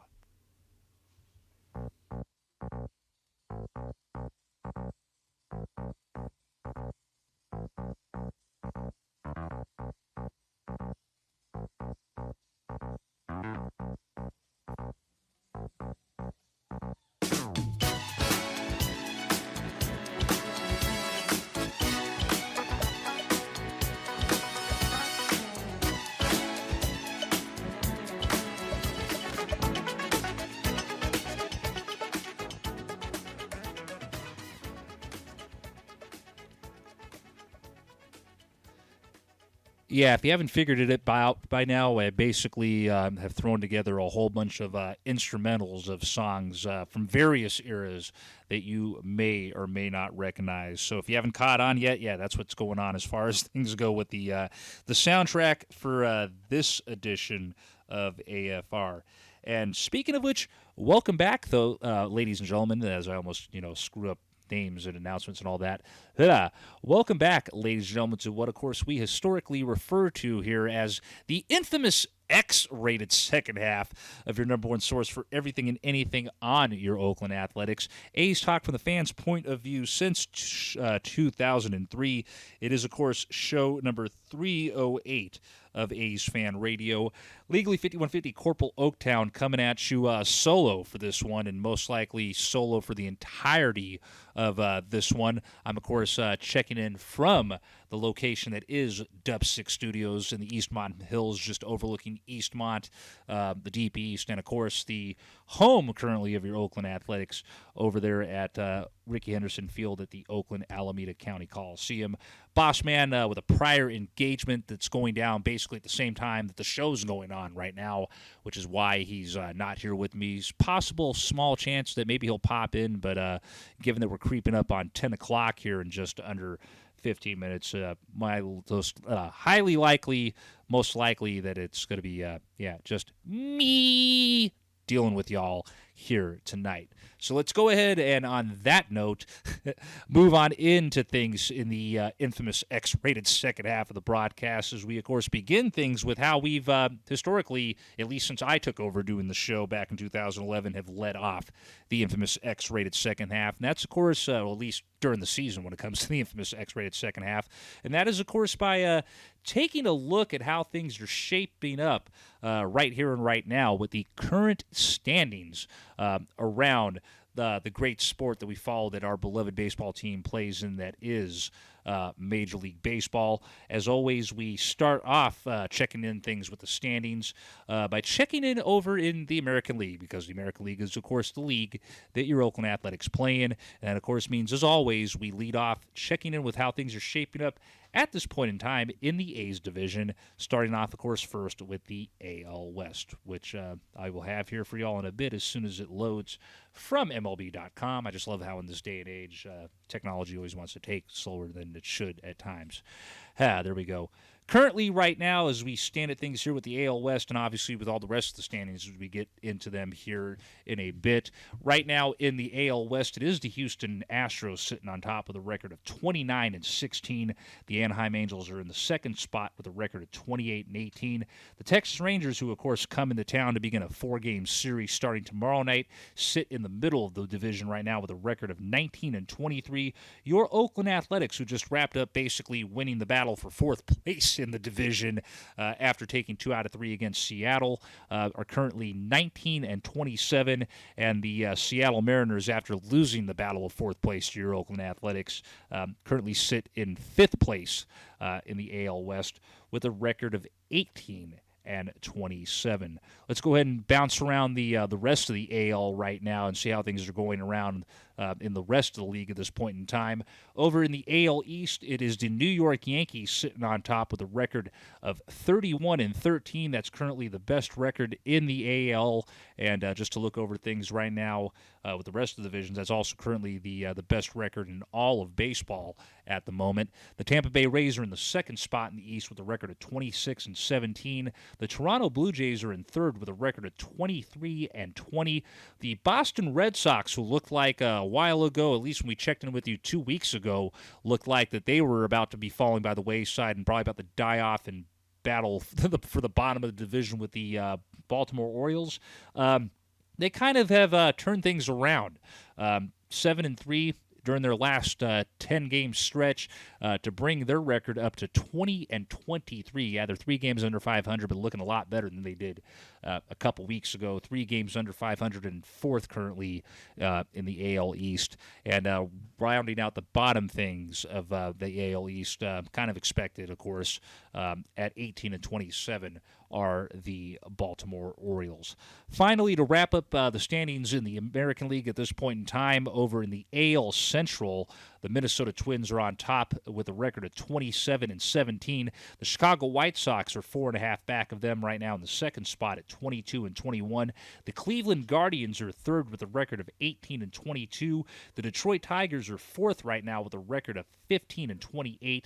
And the Kansas City Royals round out things in the bottom of that division with a record of 14-18.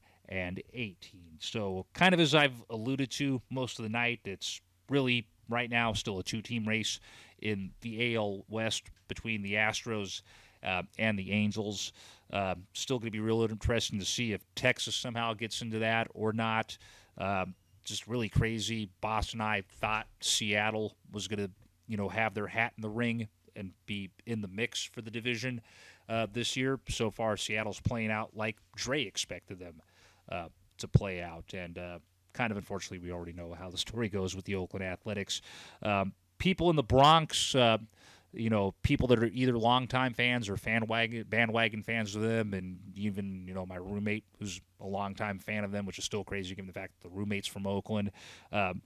They're not surprised by what the Yankees are doing. Yankees being the Yankees, love them or hate them, sitting on top of not just the AL East, but the entire baseball world yet again at this point in time. It's going to be real interesting to see how Tampa Bay factors in with that.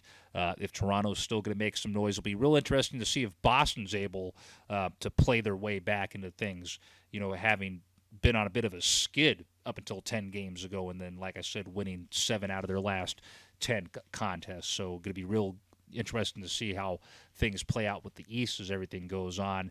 And pretty much the way it's looking right now, 2-team race in the Central.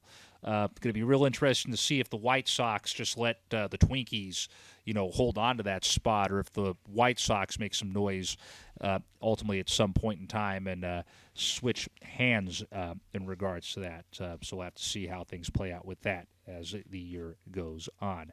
Let's go ahead and switch over things now from the junior circuit to the senior circuit and take a look at how things are looking at this point in time with the standings over in the National League. We'll start off first in the NL East, where the New York Mets are sitting on top with a record of 29-17, kind of doing, pretty much business as usual, what was expected of them after some of the moves that they ended up making during the offseason.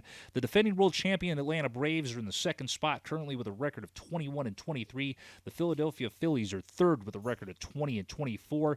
The Miami Marlins are fourth with a record of 18-24, and the Washington Nationals currently sit in the last spot of the the NL East with a record of 15-30. Over in the NL Central right now, it's the Milwaukee Brewers on top with a record of 28-16. The St. Louis Cardinals are in second with a record of 24-19. The Chicago Cubs are third with a record of 18-25. Tied with them for third right now, also with a record of 18-25, are the Pittsburgh Pirates, and the Cincinnati Reds sitting in the fifth and last spot currently in the Central with a record of 13-19. That, of course, finally brings us to what I've dubbed over the last several years as the Wild, Wild NL West, and it is yet again the Wild, Wild NL West, at least at this point in time. You have the Dodgers sitting on top with a record of 29-14. That's currently the best record on the NL side of things in Major League Baseball. LA again at 29-14. San Diego is in the second spot right now with a record of 28-16. The Giants are third in the NL West right now with a record of 24-19. The Arizona Diamondbacks are fourth with a record of 23-22. And in last place in the NL West right now is the only team in the NL West to have a losing record. That is, of course, the Colorado Rockies, who at this point in time right now are 20-23. So real interesting, real kind of a trip there to see 4 teams above 500 in that division, even though, the Diamondbacks are only 1 game above 500, still 1 game above 500, but kind of don't expect Arizona to be lingering in with that. Kind of expecting you to see, as the year goes on, it's probably going to be a race between those 3 teams, though I still really don't know if San Francisco is going to have any sort of longevity. I think as the year goes on, it's going to come down to being a race between L.A. and San Diego, but we'll see. We'll see ultimately what happens with that, but right now it is kind of, King Ghidorah almost like over there in the NL West. Not shocked by the way that things in the Central are at this point in time. It's kind of become, a little bit of that mainstay with the Brewers and the Cardinals kind of duking it out for that top spot now the last couple of years, with the Cubs either factoring in somehow or not factoring in somehow. Kind of expect Pittsburgh to unfortunately be how Pittsburgh's been more often than not the last several years, and they'll probably fall off as the season continues to go on, and Cincinnati will probably just sit in the cellar, unfortunately, all year over there in the Central. Again, not shocked by the Mets being on top over there in the NL East, given the moves they made during the offseason. Also not shocked by, the Braves still being in the hunt on there, though I'm, shocked that they're 2 games under 500 and being in the hunt, because, you look at that, the only team above 500 in that division is the team leading the division pretty much right now. So it's going to be real interesting to see how things play out with that. But, the way things are looking right now, New York doesn't want to let its foot off the gas anytime soon. So, again, be real interesting to see what happens with that. Be interesting to see, of course, as the year goes on, how the standings with all these other divisions play out. If they end up holding to how they're looking right now, if they end up taking turns for some of the stuff I've predicted, if they end up doing some crazy stuff that, Boss happens to bring up if he's ever here to do the standings again at some point down the road, or it could be completely ass backwards and different from what any of us think as the year goes on. Still kind of a little too early to get an idea of what's going to happen, but to some extent, certain leagues and divisions, you can kind of see what the writing is on the wall as far as some things go. That concludes this show's edition of the current MLB standings. I did say originally at the beginning of the broadcast that I was going to do the Down on the Farm segment. I'm sorry, lied. Well, not really lied. I kind of changed my mind. Decided now that I'm going to go ahead and boot that out, unfortunately, again, for this edition of the show. I promise I'll bring it back next week and try to get back into the habit of doing that. But just, we're coming up almost already on the 2-hour mark. And the reality is, given that I'm sitting here hosting this by myself, I kind of need a bathroom break right about now. So that's the other reason why I'm going to go ahead and punch out the Down on the Farm segment for this edition of the show. We'll get caught back up on that with next week's edition of the broadcast, or if something comes up and we end up having to change things around whenever the next show ends up going down. So on that note, before I have to obviously go to the bathroom, quick reminder, fan question of the night, facebook.com/AsFAnRadio, at A's_fan_radio over on Twitter. Get your responses in. Look for the quoted post tweet. Fan question, of course, for this edition of the show is we just want to hear your general thoughts on anything Oakland Athletics related from the past 2 weeks. Again, for that, facebook.com/AsFAnRadio or at A's_fan_radio on Twitter. Look for the post that went up at 8:05 with fan question of the night on it. Follow the instructions on that. Submit your response. I'll read them during the final segment of tonight's show. On that note, I'm going to take a bathroom break, and we're going to go to the next break of tonight's show. When we come back, it will be time for the latest edition of the Bear Raid segment here on A's Fan Radio, as we will go ahead and check in and see some latest news pertaining to not just Cal football, but Pac-12 football as a whole. And we, of course, will also see with what Cal baseball has been up to since we last checked in, and what they're in the middle of doing right now in the course of the next couple of days down in the Scottsdale, Arizona desert. That and more to come at you here in a bit on show number 308 of A's Fan Radio.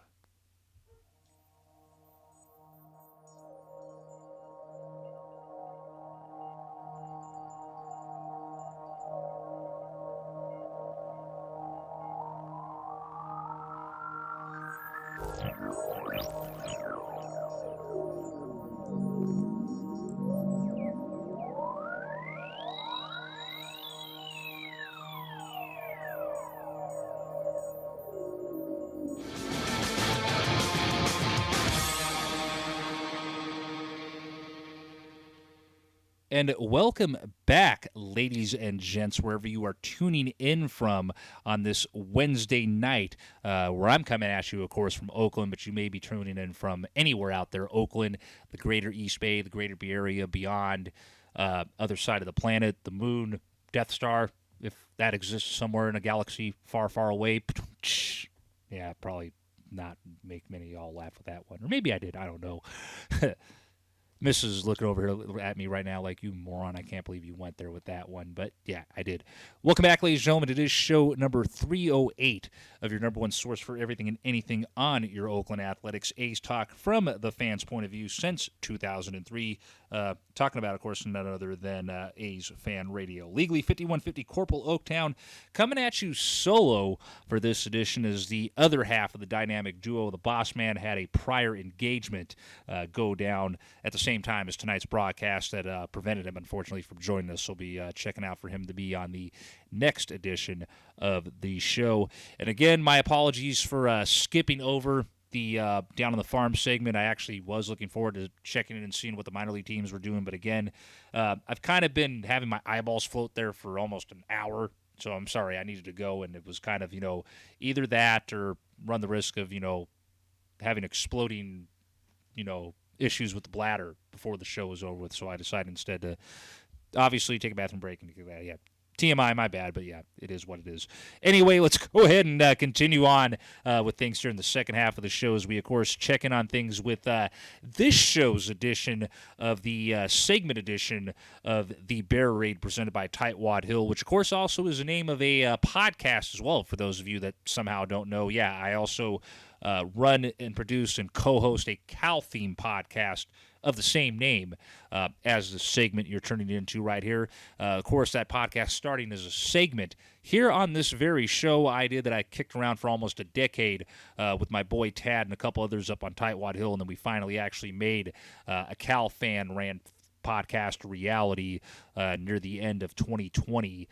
Just wrapped up the 20th broadcast with that a couple days ago because kind of, similar with this, with stuff going on my end and things going on with other members of both shows with the craziness the last couple of years. It kind of threw things out of whack with that show, just like I did with AsFAnRadio. But glad to finally get the 20th edition of that in the books, and looking forward to doing 2 more of the show versions of that before the summer break happens. But I'll get more into that here in a little bit. Let's go ahead and, obviously, for those of you that don't know, if this is the first time you're seeing this, the Bear Raid segment, just like the Bear Raid podcast, deals with athletics up at UC Berkeley, or what's also known as the Cal Athletic Department, the California Golden Bears. And obviously got some stuff to report as far as what Cal baseball's been up to and what they're doing tonight and the next couple days, but also wanted to go ahead and touch bases on a little bit of football news for those of you out there that obviously follow the California Golden Bears. And even if you're not a fan of the California Golden Bears, if you're someone who follows this show that roots for one of the other Pac-12 teams out there, God forbid, but there are a few out there that listen to this show that are, God forbid, the unfortunate A's Stanford fan combo. We know a couple ourselves at this show very well, and obviously there's others out there we know too that either root for or they went to the other colleges that are part of the Pac-12 at this point in time. But a bit of Pac-12 related news in regards to Pac-12 football that came out back on May the 18th. And that was, of course, the announcement that there's going to be a change made to the format of the Pac-12's football championship game. And, of course, that announcement that the Pac-12 made back on May the 18th was to announce a change to how it will determine the teams that qualify for the Pac-12 football championship game, which currently is presented by 76 gas stations. Starting in 2022, that's this year obviously, the 2 teams with the highest conference winning percentage will face off in the championship game. This change would have resulted in a different Pac-12 football championship matchup in 5 of the past 11 years. The measure passed with unanimous support from the league's head football coaches, athletic directors, and board of directors. The current Pac-12 conference football schedule, based upon 2 divisions, will remain in place for the 2022 season. Scheduling scenarios for seasons beyond 2022 will continue to be reviewed. Our goal is to place our 2 best teams in our Pac-12 football championship game, which we believe will provide our conference with the best opportunity to optimize CFP invitations and ultimately win national championships, said Pac-12 Commissioner George Keelokoff. Today's decision is an important step towards that goal and immediately increases both fan interest in and the media value of our football championship game. The NCAA Division I Council approved also on this same day the deregulation of the current rule that had limited an individual conference's autonomy to determine their football championship game participants based on a motion brought by the Pac-12 and unanimously supported by all FBS conferences. The NCAA's Football Oversight Committee previously recommended this deregulation to the Division I Council. So, really going to be interesting to see how this change to the Pac-12 football championship format not only impacts things with this season, but obviously the seasons beyond 2022. So this is obviously going to be the last year where we see, the North and the South division, it looks like, as it stands right now, and it looks like that probably as far as things go next year, they'll probably do away, is my assumption, with a North and South division altogether, and those standings altogether. As mentioned, they're now going to base the 2 teams that face off in that Pac-12 championship game based on, the teams that have the highest winning percentages in the conference. Like the idea, it's going to be real interesting to see where, fellow Cal fans fall on that and how some of the fans and, alumni of these other universities in the Pac-12 ultimately feel about the decision. Again, had this been in place, when the Pac-12, added Utah and Colorado to the conference a couple years ago and added in this championship game, it would have resulted in, different team matchups in 5 of those 11 games. You obviously have 6 of those games where it would have been the same opponents playing each other, regardless of that format being in place or not. But, it's definitely going to be real interesting to see how that plays out and affects the championship game going forward, because now you're looking at the potential possibility of historic, rivalry games from this conference now possibly taking place more than once a year if the stars align correctly for some of these teams. To use obviously the California Golden Bears as an example, you could possibly have a year where if the stars align, you have the big game matchup play out twice. You end up facing USC twice. You end up facing the UCLA Dickless Bears twice. And obviously that wouldn't just be, major implications for, us UC Berkeley fans seeing a rivalry game potentially play out more than once in a year. You obviously have, a lot of the historical rivalries and even the rivalry matchups that have developed in the years since the conference has expanded around the rest of the Pac-12 conference that would be probably really interesting to see. That'd be, for example, it'd be crazy to see the two SoCal colleges face off against each other twice in the same year, just to throw it out there. Ultimately, in the long run, again, it'll be interesting to see how that benefits the programs and benefits the conference as a whole, and ultimately how it affects things with the Pac-12 being involved in other bowl games as well.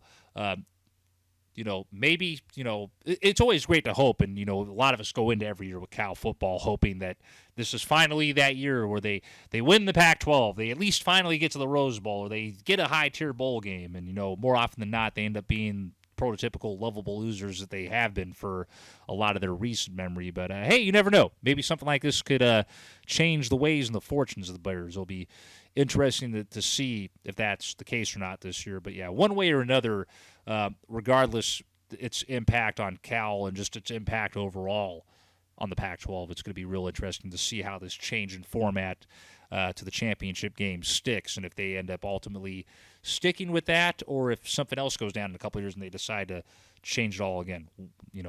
Be interesting to see. So keep your eyes on that, obviously, and that will, again, come into play starting this year. Kind of my only other thing I personally would love to see changed with this, I mentioned it on the Bear Raid on Sunday when I was bringing up this subject, and I'll go ahead and say it again. I'm still of the opinion that the higher-seeded team should host the championship game. Screw all that neutral site crap, and that's not just because of the fact that the games right now are being played in that thing that looks like a Ramba vacuum in the Vegas desert. That was my opinion before that even happened, that, if you're going to have a championship game, the highest-seeded team of the two should host it. But, that's ultimately for people above my pay grade and above my head, and with, supposedly you would think bigger and brighter minds than me to ultimately handle. But, hey, if any of y'all from the Pac-12 are tuning in, that's my one thing I'd like to see change, is have the highest-seeded team between those two be the ones that host the championship game. Let's go ahead and check in now with what Cal Bay. Well, there I go, clicking on the other Cal football logo first. My bad. We'll get to that, and I got a little ahead right there with Cal baseball too. We'll check in with what happens with that. Let's go ahead and see what Cal baseball has been up to real quickly here since the last time we came at you here on the show. They, of course, would close out their 2022 regular season with 6 games at home, 3 game series against New Mexico and a 3-game series against Utah to close out things to end the regular season. 3-game series, of course, against New Mexico starting on started on Friday, May the 13th, would see the California Bears open up that 3-game set with a W over the Lobos, winning by a final of 11-0. They would blow out New Mexico in extremely high blowout fashion. Football score, there's been a few games that I've recapped with Cal, not just here on this segment edition of the Bear Raid, but on the podcast edition of the Bear Raid this year, where you've had several games either in favor of Cal baseball or against Cal baseball, where it looked more like the football team out there than the baseball team. Anyway, Cal baseball triumphantly destroying New Mexico in Game 2 of the series on May the 14th by a final of 23-5.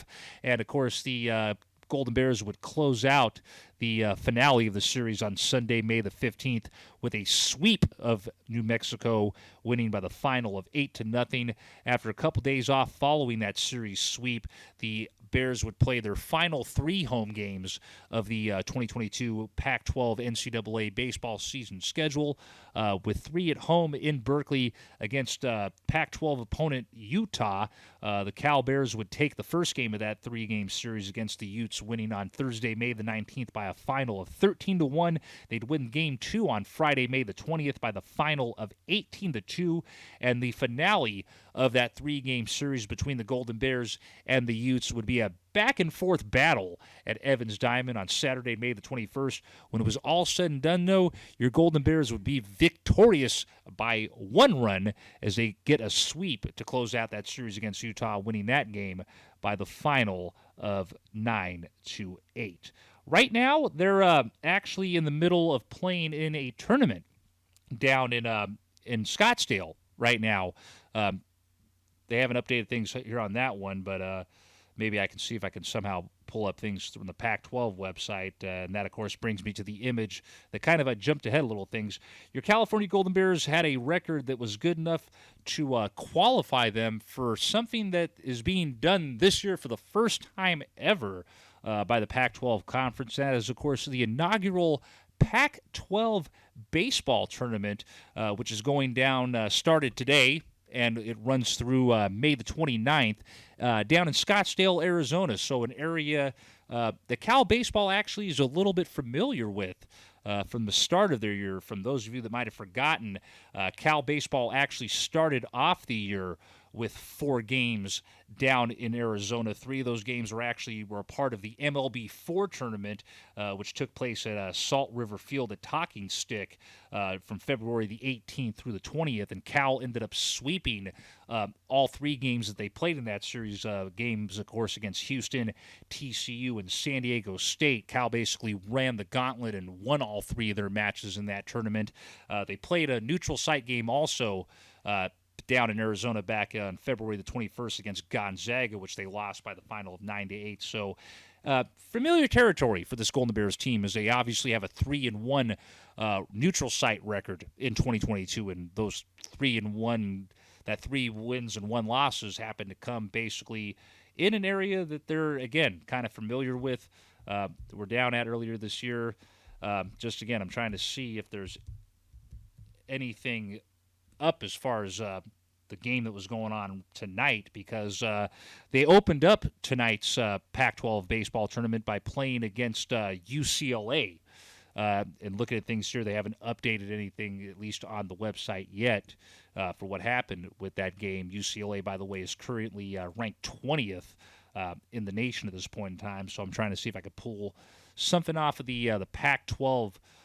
There we go. Got things loaded here on the Pac-12 website, so that way I can see what happened with things. Holy crap.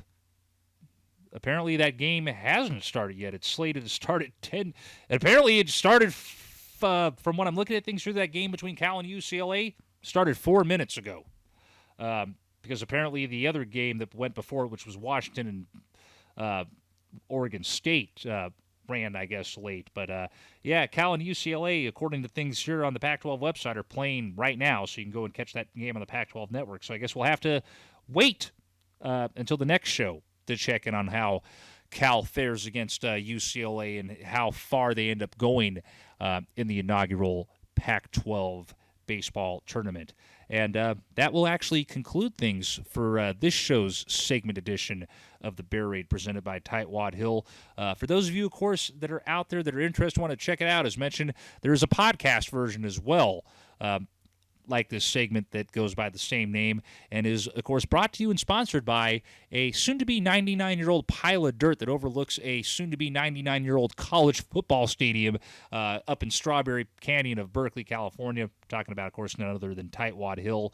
And, of course, for more information on the podcast version of the Bear Raid presented by Tightwad Hill, you can check out that info over at facebook.com/Tightwad Hill Official. Follow things on that at Tightwad Hill 23 on Twitter.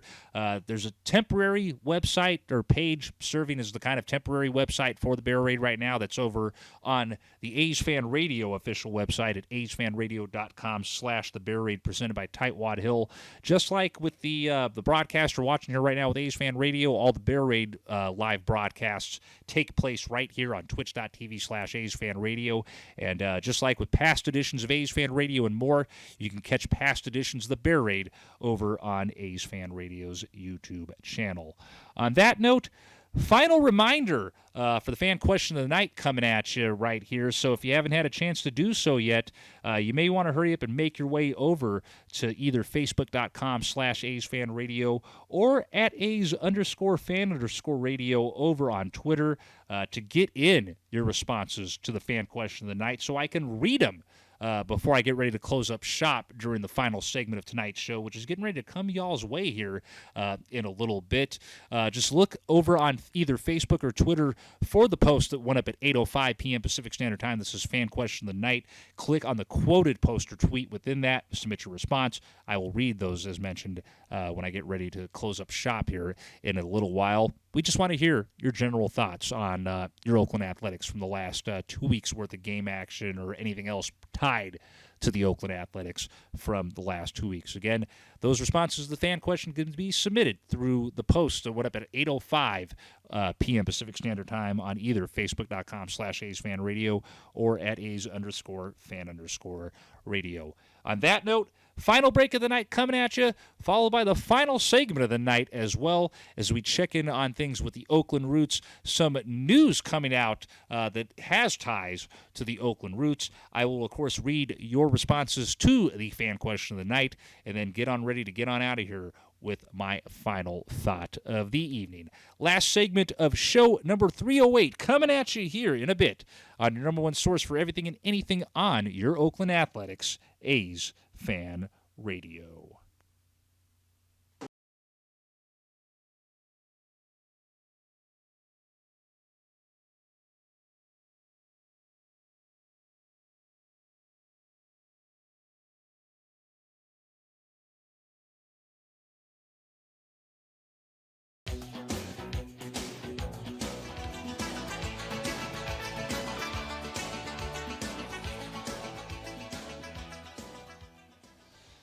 All right. Let's get ready to wrap up shop here. Final segment of the night coming at you here on your number one source for everything and anything on your Oakland Athletics. A's talk from the fans' point of view since 2003. Final segment of show number 308 of A's Fan Radio, smacking you upside the head right here, right now. It is, of course, legally 5150 Cpl Oaktown, who did end up basically hosting this whole thing solo tonight, as, of course, the other half of what's become known as the dynamic duo, the main man, the boss man, having to miss this edition of the show due to a already scheduled engagement taking place at the same time as tonight's broadcast. So look forward, obviously, to having him when we come back at you for the next edition of the show on June the 2nd, and obviously also keep your eyes open for any tidbits and stuff he throws out there. Hopefully, y'all have been following us long enough now on social media that you're able to tell the difference between when I post something and when Boss posts something. Many of you all have been able to figure out. There are still a few of you out there that do from time to time get confused, but yeah, you should be able to know by now the difference between when it's me and when it's the main man, the boss man, posting stuff. Anyway, obviously, as mentioned, y'all obviously have this time to take advantage of getting into responses to the fan question of the night, so go and do that right now if you haven't had a chance to do so, because once I get done with the Oakland Roots segment, that's where I'll be heading next, is to read off any and all responses to the fan question of the night. Kind of has been a little bit of a crazy year so far at this point for our beloved local professional soccer team, as the wins have just been hard to come by, unfortunately, for this squad in 2022. It's been a whole bunch of ties, one W, and some losses sprinkled in there. That second win just seems to be ever so bloody elusive for this squad early on here in the 2022 USL season. And we're going to obviously find out here if they did finally pick up that elusive second win of the year finally, or if it's unfortunately been a little bit more of the same for this Oakland Roots team. First game, of course, that we look at that went down during the time since we last came at you was a road trip out to an area that's in the desert. I kind of made reference at it earlier. They have a football stadium that looks like a Ramba vacuum, a lake that continues to dry up more and more by the day, that they're now, as a result of it drying up, are starting to pull apparently bodies out of that have been out there for the last who knows how many decades, which, again, questions why they want to add anything else out there, but, who knows at this point. Oakland Roots Sports Club back on May the 14th making a trip out to Las Vegas to battle it out with Las Vegas Lights FC. You, of course, had members of the Function, the Oakland 68s, and the Homegrown Hooligans amongst many of the other Oakland Roots fan groups and supporters making the trip out there to Vegas to catch this one. The Lights, by the way, playing in, I guess apparently their home games are at Cashman Field, which for many years was used as a AAA baseball stadium. It has been used as a AAA stadium in a while since the Aviators made their way into their stadium a couple years ago. So, yeah, it's now having second life as a USL venue, apparently. And it was a contest, basically hard-fought back-and-forth battle. Roots came to play. The fans came to support. When it was all said and done, though, kind of more of the same, unfortunately, for Oakland Roots SC. Thankfully, it wasn't a loss, but yet again, another T for them. And not T as in technical, T as in another tie. You only, unfortunately, get to see the Roots walk away with 1 point in this one as they end up having a 1-1 draw with Las Vegas Lights FC out in the Vegas desert. A week, of course, after that, the Roots would come back home to play in front of the hometown Roots faithful at Laney College over near downtown Oakland, California, as LA Galaxy 2, the developmental team, of course, of the LA Galaxy from MLS, that's part of the USL, came into town last Saturday to take on your Oakland Roots at Laney College. It was a game, of course, that would see the Roots go up early by the score of 1-0, and then before it was all said and done, their starting goalie or keeper, whichever one of the all you're familiar with, obviously those of you that are lifelong soccer fans are going to use the term keeper. Some of us, that are kind of more novice, noobus, like my ass, unfortunately, probably use back and forth terms. But anyway, the Roots' regular starting keeper ended up getting hit with a red card before this game was all said and done. And a newbie that recently, just days before this game, had been signed to a developmental contract from the squad's developmental team, Project 510, had to come in and finish off the back end of this game against LA Galaxy 2. And the young gun was able to hold his own and shut things down in the net after coming in following the red card to the starter. And when it was all said and done, your Oakland Roots finally got that long elusive second win of the 2022 season as they defeat LA Galaxy 2 last Saturday at Laney College by the final of 1-0. So 2 games going down for your Oakland Roots since last time we came back at you.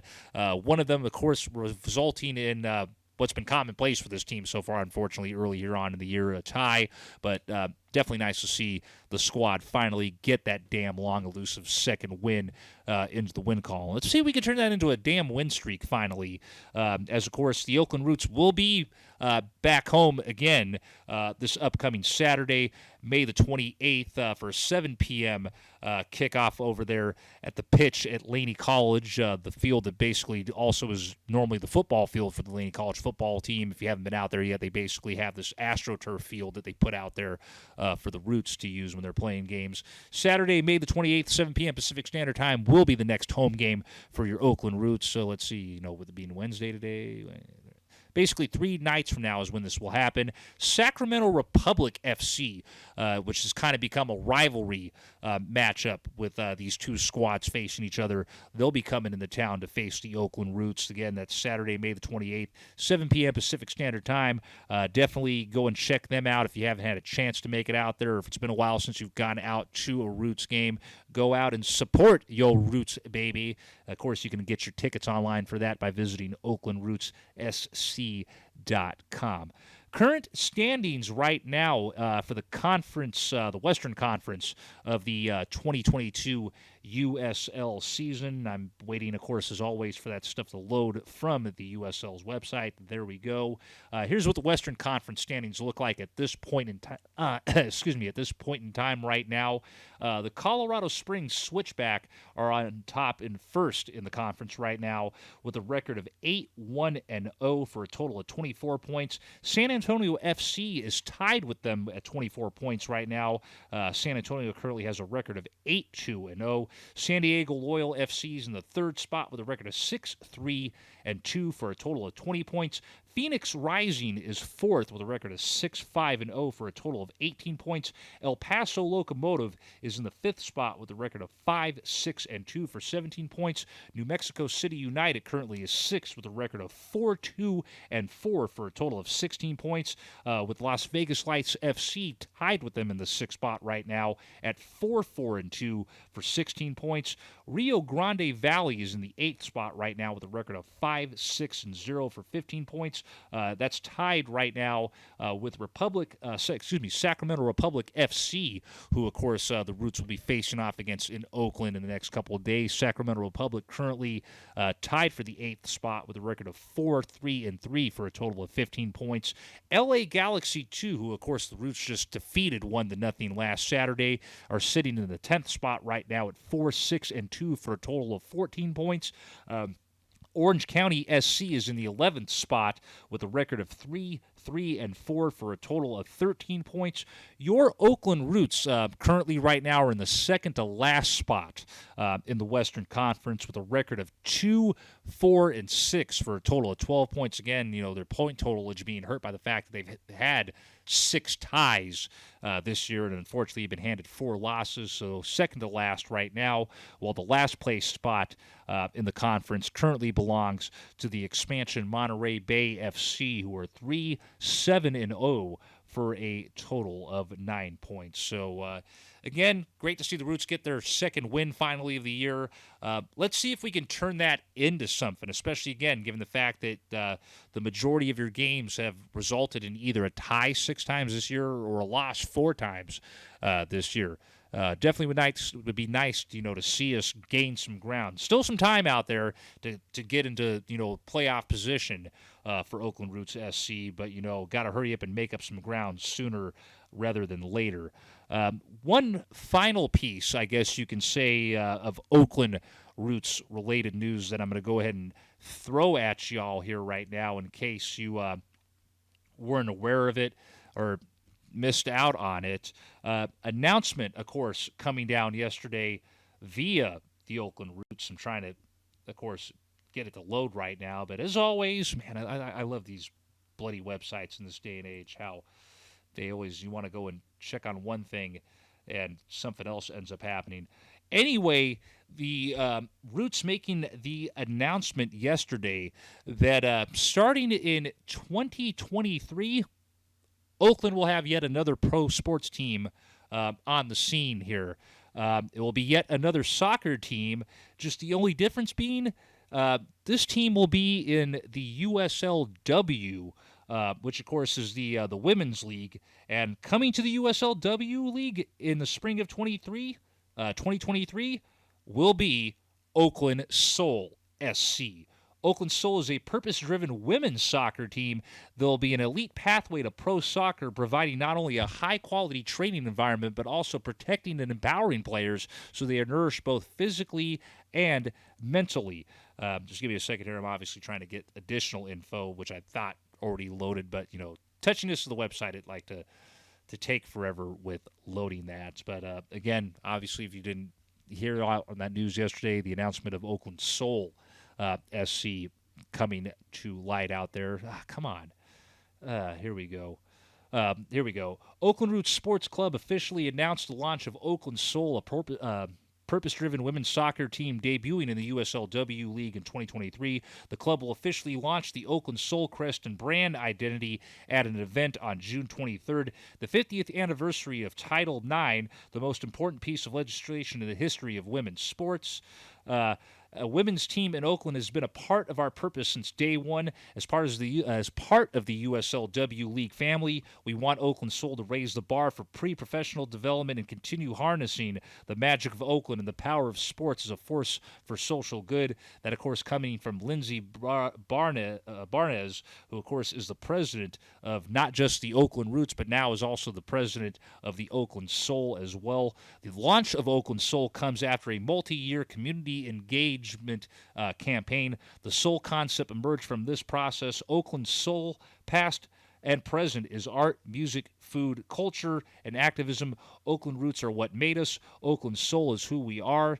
Ashley Henry, who's an investor in both the Oakland Roots and Oakland Soul, is quoted as saying, "We are building something truly special here in Oakland. The response to the club so far has been amazing and a sign that this was the right idea at the right time. I believe the same is true for Oakland Soul. The opportunity right now in women's sports is enormous, and I encourage more women to join us in the investor group and help us create more opportunities for girls to succeed on and off the field. Oakland Soul is a tremendous addition to the W League for the 2023 season. Oakland is a special place with plenty of local pride, and we know the heart of the community will come through the Soul." As, of course, Amanda Vandervoort, who's the president of USL Super League and the W League.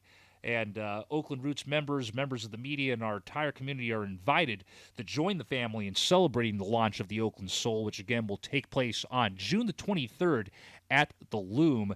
It will be hosted by the agency. The event will include the reveal of the Oakland Soul branding and special performances celebrating the soul of the town. This will be followed by toasts from local community leaders, business owners, and our Roots family. The party will continue into the Oakland Roots home game on Saturday, January the 25th, with Oakland Soul Night at Laney College. Fans and members can RSVP now for additional information on that. Oakland Soul's memberships deposits are also now available for the inaugural 2023 season, starting at just $25 per deposit. And for more information on how to make that deposit, and just for general overall information as things continue to develop with Oakland Soul SC, be sure to check out things over at OaklandSoulSC.com. So if you didn't know, now you know. It's 2023. We will have a professional women's soccer team in Oakland, and it's great to see that. For many of you out there that are aware of it or aren't aware of it, you obviously have a group locally in Oakland, in AASCG, that are making the push to bring a WNBA team to the city of Oakland, finally, as part of their proposed efforts for what they want to do, possibly at the Oakland Coliseum site. And it's just nice as well to see another addition to that, and just, seeing more pro sports come here. There's probably the question out there if, stuff like this and the Roots are going to make up for the loss of, a certain team that used to be called the Raiders, though we don't identify them as the Raiders anymore, the Warriors leaving. Will it fully make up for that? Maybe, maybe not. But still, having stuff like this gives a city a sense of pride, especially with a lot of the expectations that many of us have placed on the Roots going forward.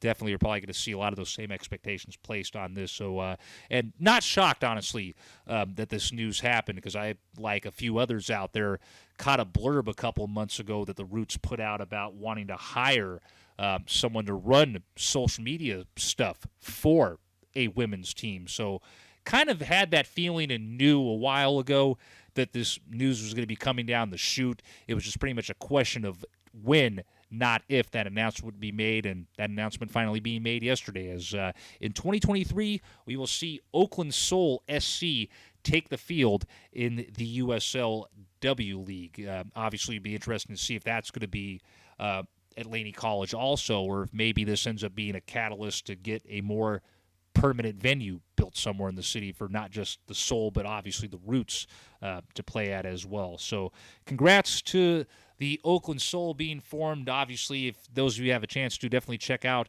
things with that will be going down on June the 23rd, when the branding and all that stuff's officially unveiled for the squad. Obviously, for more information pertaining to the Oakland Soul, you can check that out at OaklandSoulSC.com. And, of course, for additional info for their parent club, Oakland Roots SC, you can always check that stuff out as well over on OaklandRootsSC.com. On that note, if you haven't had a chance to get it in, oh well, time is up. I'm about to go ahead and take a look at things over on Twitter and Facebook right now and see if and any responses are sitting out there for the fan question of the night for this edition of the show. As always, kind of the thing we've tried to do here last year or so, or at least since the show kind of, came out of the pandemic and all that.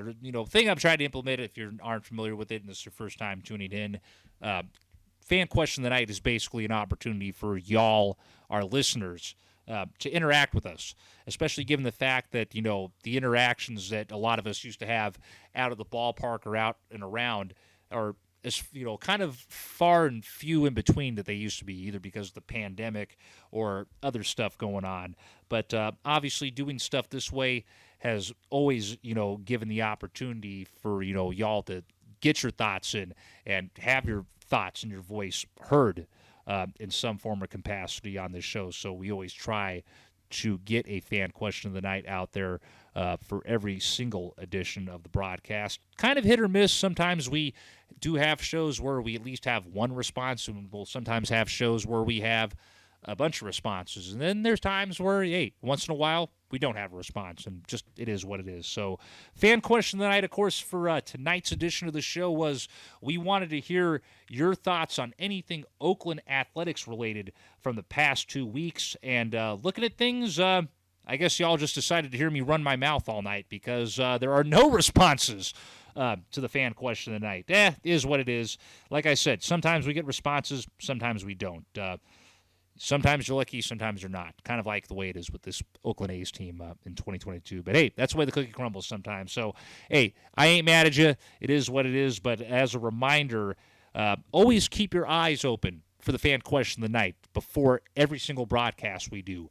I've been trying to basically get the initial post up roughly around 5 p.m. Pacific Standard Time on the days when we do the show at the normal 8 o'clock time frame. Maybe I need to, again, post a little bit earlier and just retweet it, repost it a bunch of times throughout the day. But yeah, roughly, unless you see otherwise, initial fan question of the night post will go up at 5 p.m. and then it goes up again, 5 minutes after the show starts. And again, that's usually every broadcast. So I'll obviously let you all know on future shows or ahead of time if we don't have one we're going to do. But again, that's an opportunity for those of you all that tune in to hear myself, Boss, and everybody else tied to the show run our mouths about the A's and everything out to throw y'all's thoughts in. So definitely keep your eyes open next week for whatever we end up having as the fan question of the night for the next edition of the show. As always, for the latest information pertaining to your number one source for everything and anything on your Oakland Athletics, be sure to check us out at AsFAnRadio.com. Like us on Facebook at Facebook.com/AsFAnRadio. Follow the madness over on Twitter at As_fan_radio. If you happen to miss a live edition of the show, you can catch past editions of the show and more over on our YouTube channel, which is listed right there. If y'all hurry up and get us to 100+ subscribers, I can change the URL to youtube.com/channel/AsFanRadio. But we're sitting on 65 subscribers right now, so until I get 100 or more, it's going to be that as the URL for the time being. And, of course, as always, live editions of the show and pretty much live broadcasts, period, unless otherwise noted, take place right here on our Twitch channel. And that's where you can, of course, catch the next edition of A's Fan Radio, show number 309, which will be coming at you as we return back to our normal Thursday slot with the show. Show number 309, of course, will come at you next Thursday night, June the 2nd at 8 p.m. Pacific Standard Time, right here on twitch.tv/AsFanRadio. Obviously, we'll have recaps of the matchups with the Rangers and the Astros to go over in that show. And also, I'll probably be sharing how things went down at the public meeting tied to the BCDC binding vote for Howard Terminal. That public meeting, of course, happening on the 2nd. The actual vote itself happening on June the 30th. So along with the game recaps, I'll obviously be sharing how things went down at that meeting over there. On that note, time finally for my final thoughts at the night here for this edition of the show. And part of the reason why we ended up postponing the show last week, as I kind of mentioned earlier in the broadcast, as a result of our longtime ties with Forever Oakland and everyone associated to Forever Oakland, the 66 Mob, our good longtime friend, Godfather Grizz Jones. We've obviously have met and gotten to know a lot of great people and pillars of this community that is our beloved Oakland over the years. One of those pillars of this community we got to know very well, obviously, was Juan. My apologies for forgetting the last name in the moment, but some of you obviously are familiar with him. If not, Juan was the co-owner of the of Lucky 37, which is a Filipino restaurant ran over on Fruitvale. Has been been in that spot over there on Fruitvale for seems like almost going on 2 decades now. I've never ate there myself, but many people I know out there that follow this show, and a lot of people that I went to Laney College with back in the day, always talked highly of it, loved the place. Whenever it would come up in conversation with Grizz, because of knowing that he worked closely with them, given that HQ for Forever Oakland's not too far from where Lucky 37 set up. He always was in constant contact with Juan about stuff going on over there in the area and different events they were having going on.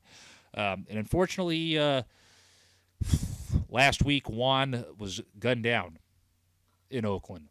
Part of actually 2 shootings that went down in the city of Oakland last week.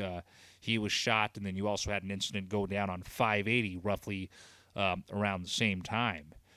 Just tremendous loss, not just for the family, but for that, for the community of Oakland as well, because obviously as a result of that, you now have a family business that's now thrown into kind of an uncertainty and a dark potential time going forward that kind of doesn't know what their future is going to look like. I mean, given the support that they've had for years, I don't see, any reason for Lucky 37 to go away, and I really hope that they don't. That they come back stronger than ever once the fallout from this is all said and done. But just, it's getting just so tiresome and, frustrating and just making you question humanity when you have something like that happen to Juan. You obviously have what just went down in Texas with at least 19 elementary school kids and a teacher being gunned down by an 18-year-old. Incident that happened down in SoCal at a church, and then the whole incident in Buffalo. It's just, 200 incidents of just gun violence plus this year. When is it going to stop, people? Are we really getting to the point that this is just, the norm now? Or are we literally numb by this?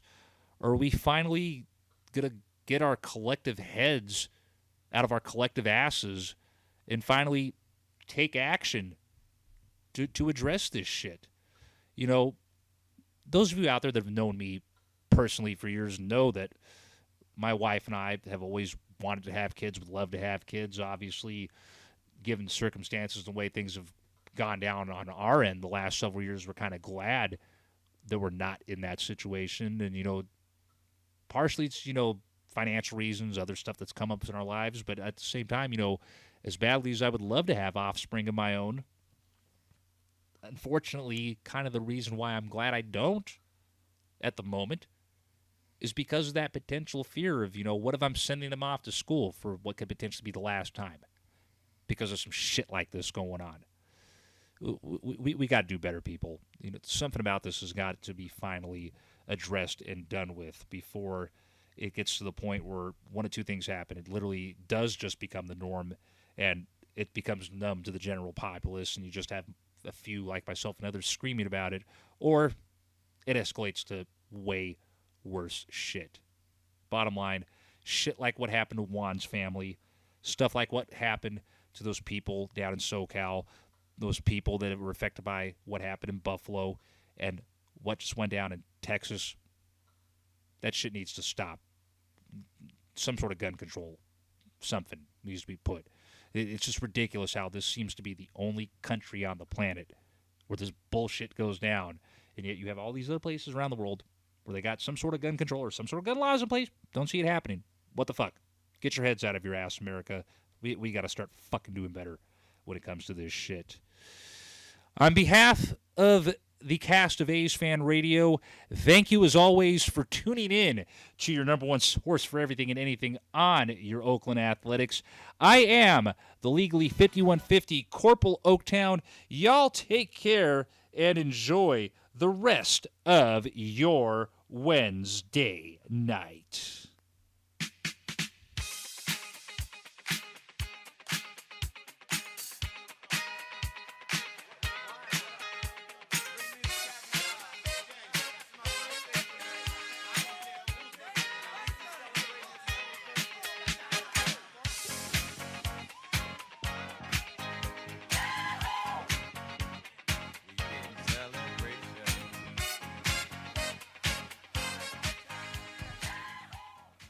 The views and opinions of our cast, our guests, and our listeners are in no way, shape, or form affiliated with the Oakland Athletics or Major League Baseball. Good night, Walter Haas. Good night, King Al. Screw your son that runs that Ramba out in the desert. I hope that he's about to have the NFL come down hard on his ass for the stuff he's been doing. And, of course, good night, Chesty Puller, wherever you may be, looking after the Marines of the past, present, and those that are dumb enough to become part of Uncle Sam's misguided children in the future. Thank you all for tuning in as always. Know it was a little bit weird coming at you this week on a Wednesday, but hey, that's what's going to happen sometimes, obviously, if there's a night game involving your A's on a Thursday, regardless if it's here in Oakland or somewhere here on the West Coast. But we'll be coming back at you, of course, at the normal time on the same old Twitch channel next Thursday night. Definitely will have a lot to talk about at that broadcast as well, aside from obviously A's game recaps, checking, of course, what goes down as well with that BCDC public meeting that same day as well. So until then, wrap before you tap it, don't drink and drive, all that same old crap I used to get told before every single safety brief that I had to endure and sit through while I was in the Marine Corps, because we want to see y'all right back here next week at 8 p.m. Pacific Standard Time on twitch.tv/AsFAnRadio for the next edition of the show. Take care, and until then, good night, Oakland and beyond, and as always, be sure to stay Oakland, my friends. Let's celebrate. There's a party going on right here. A dedication.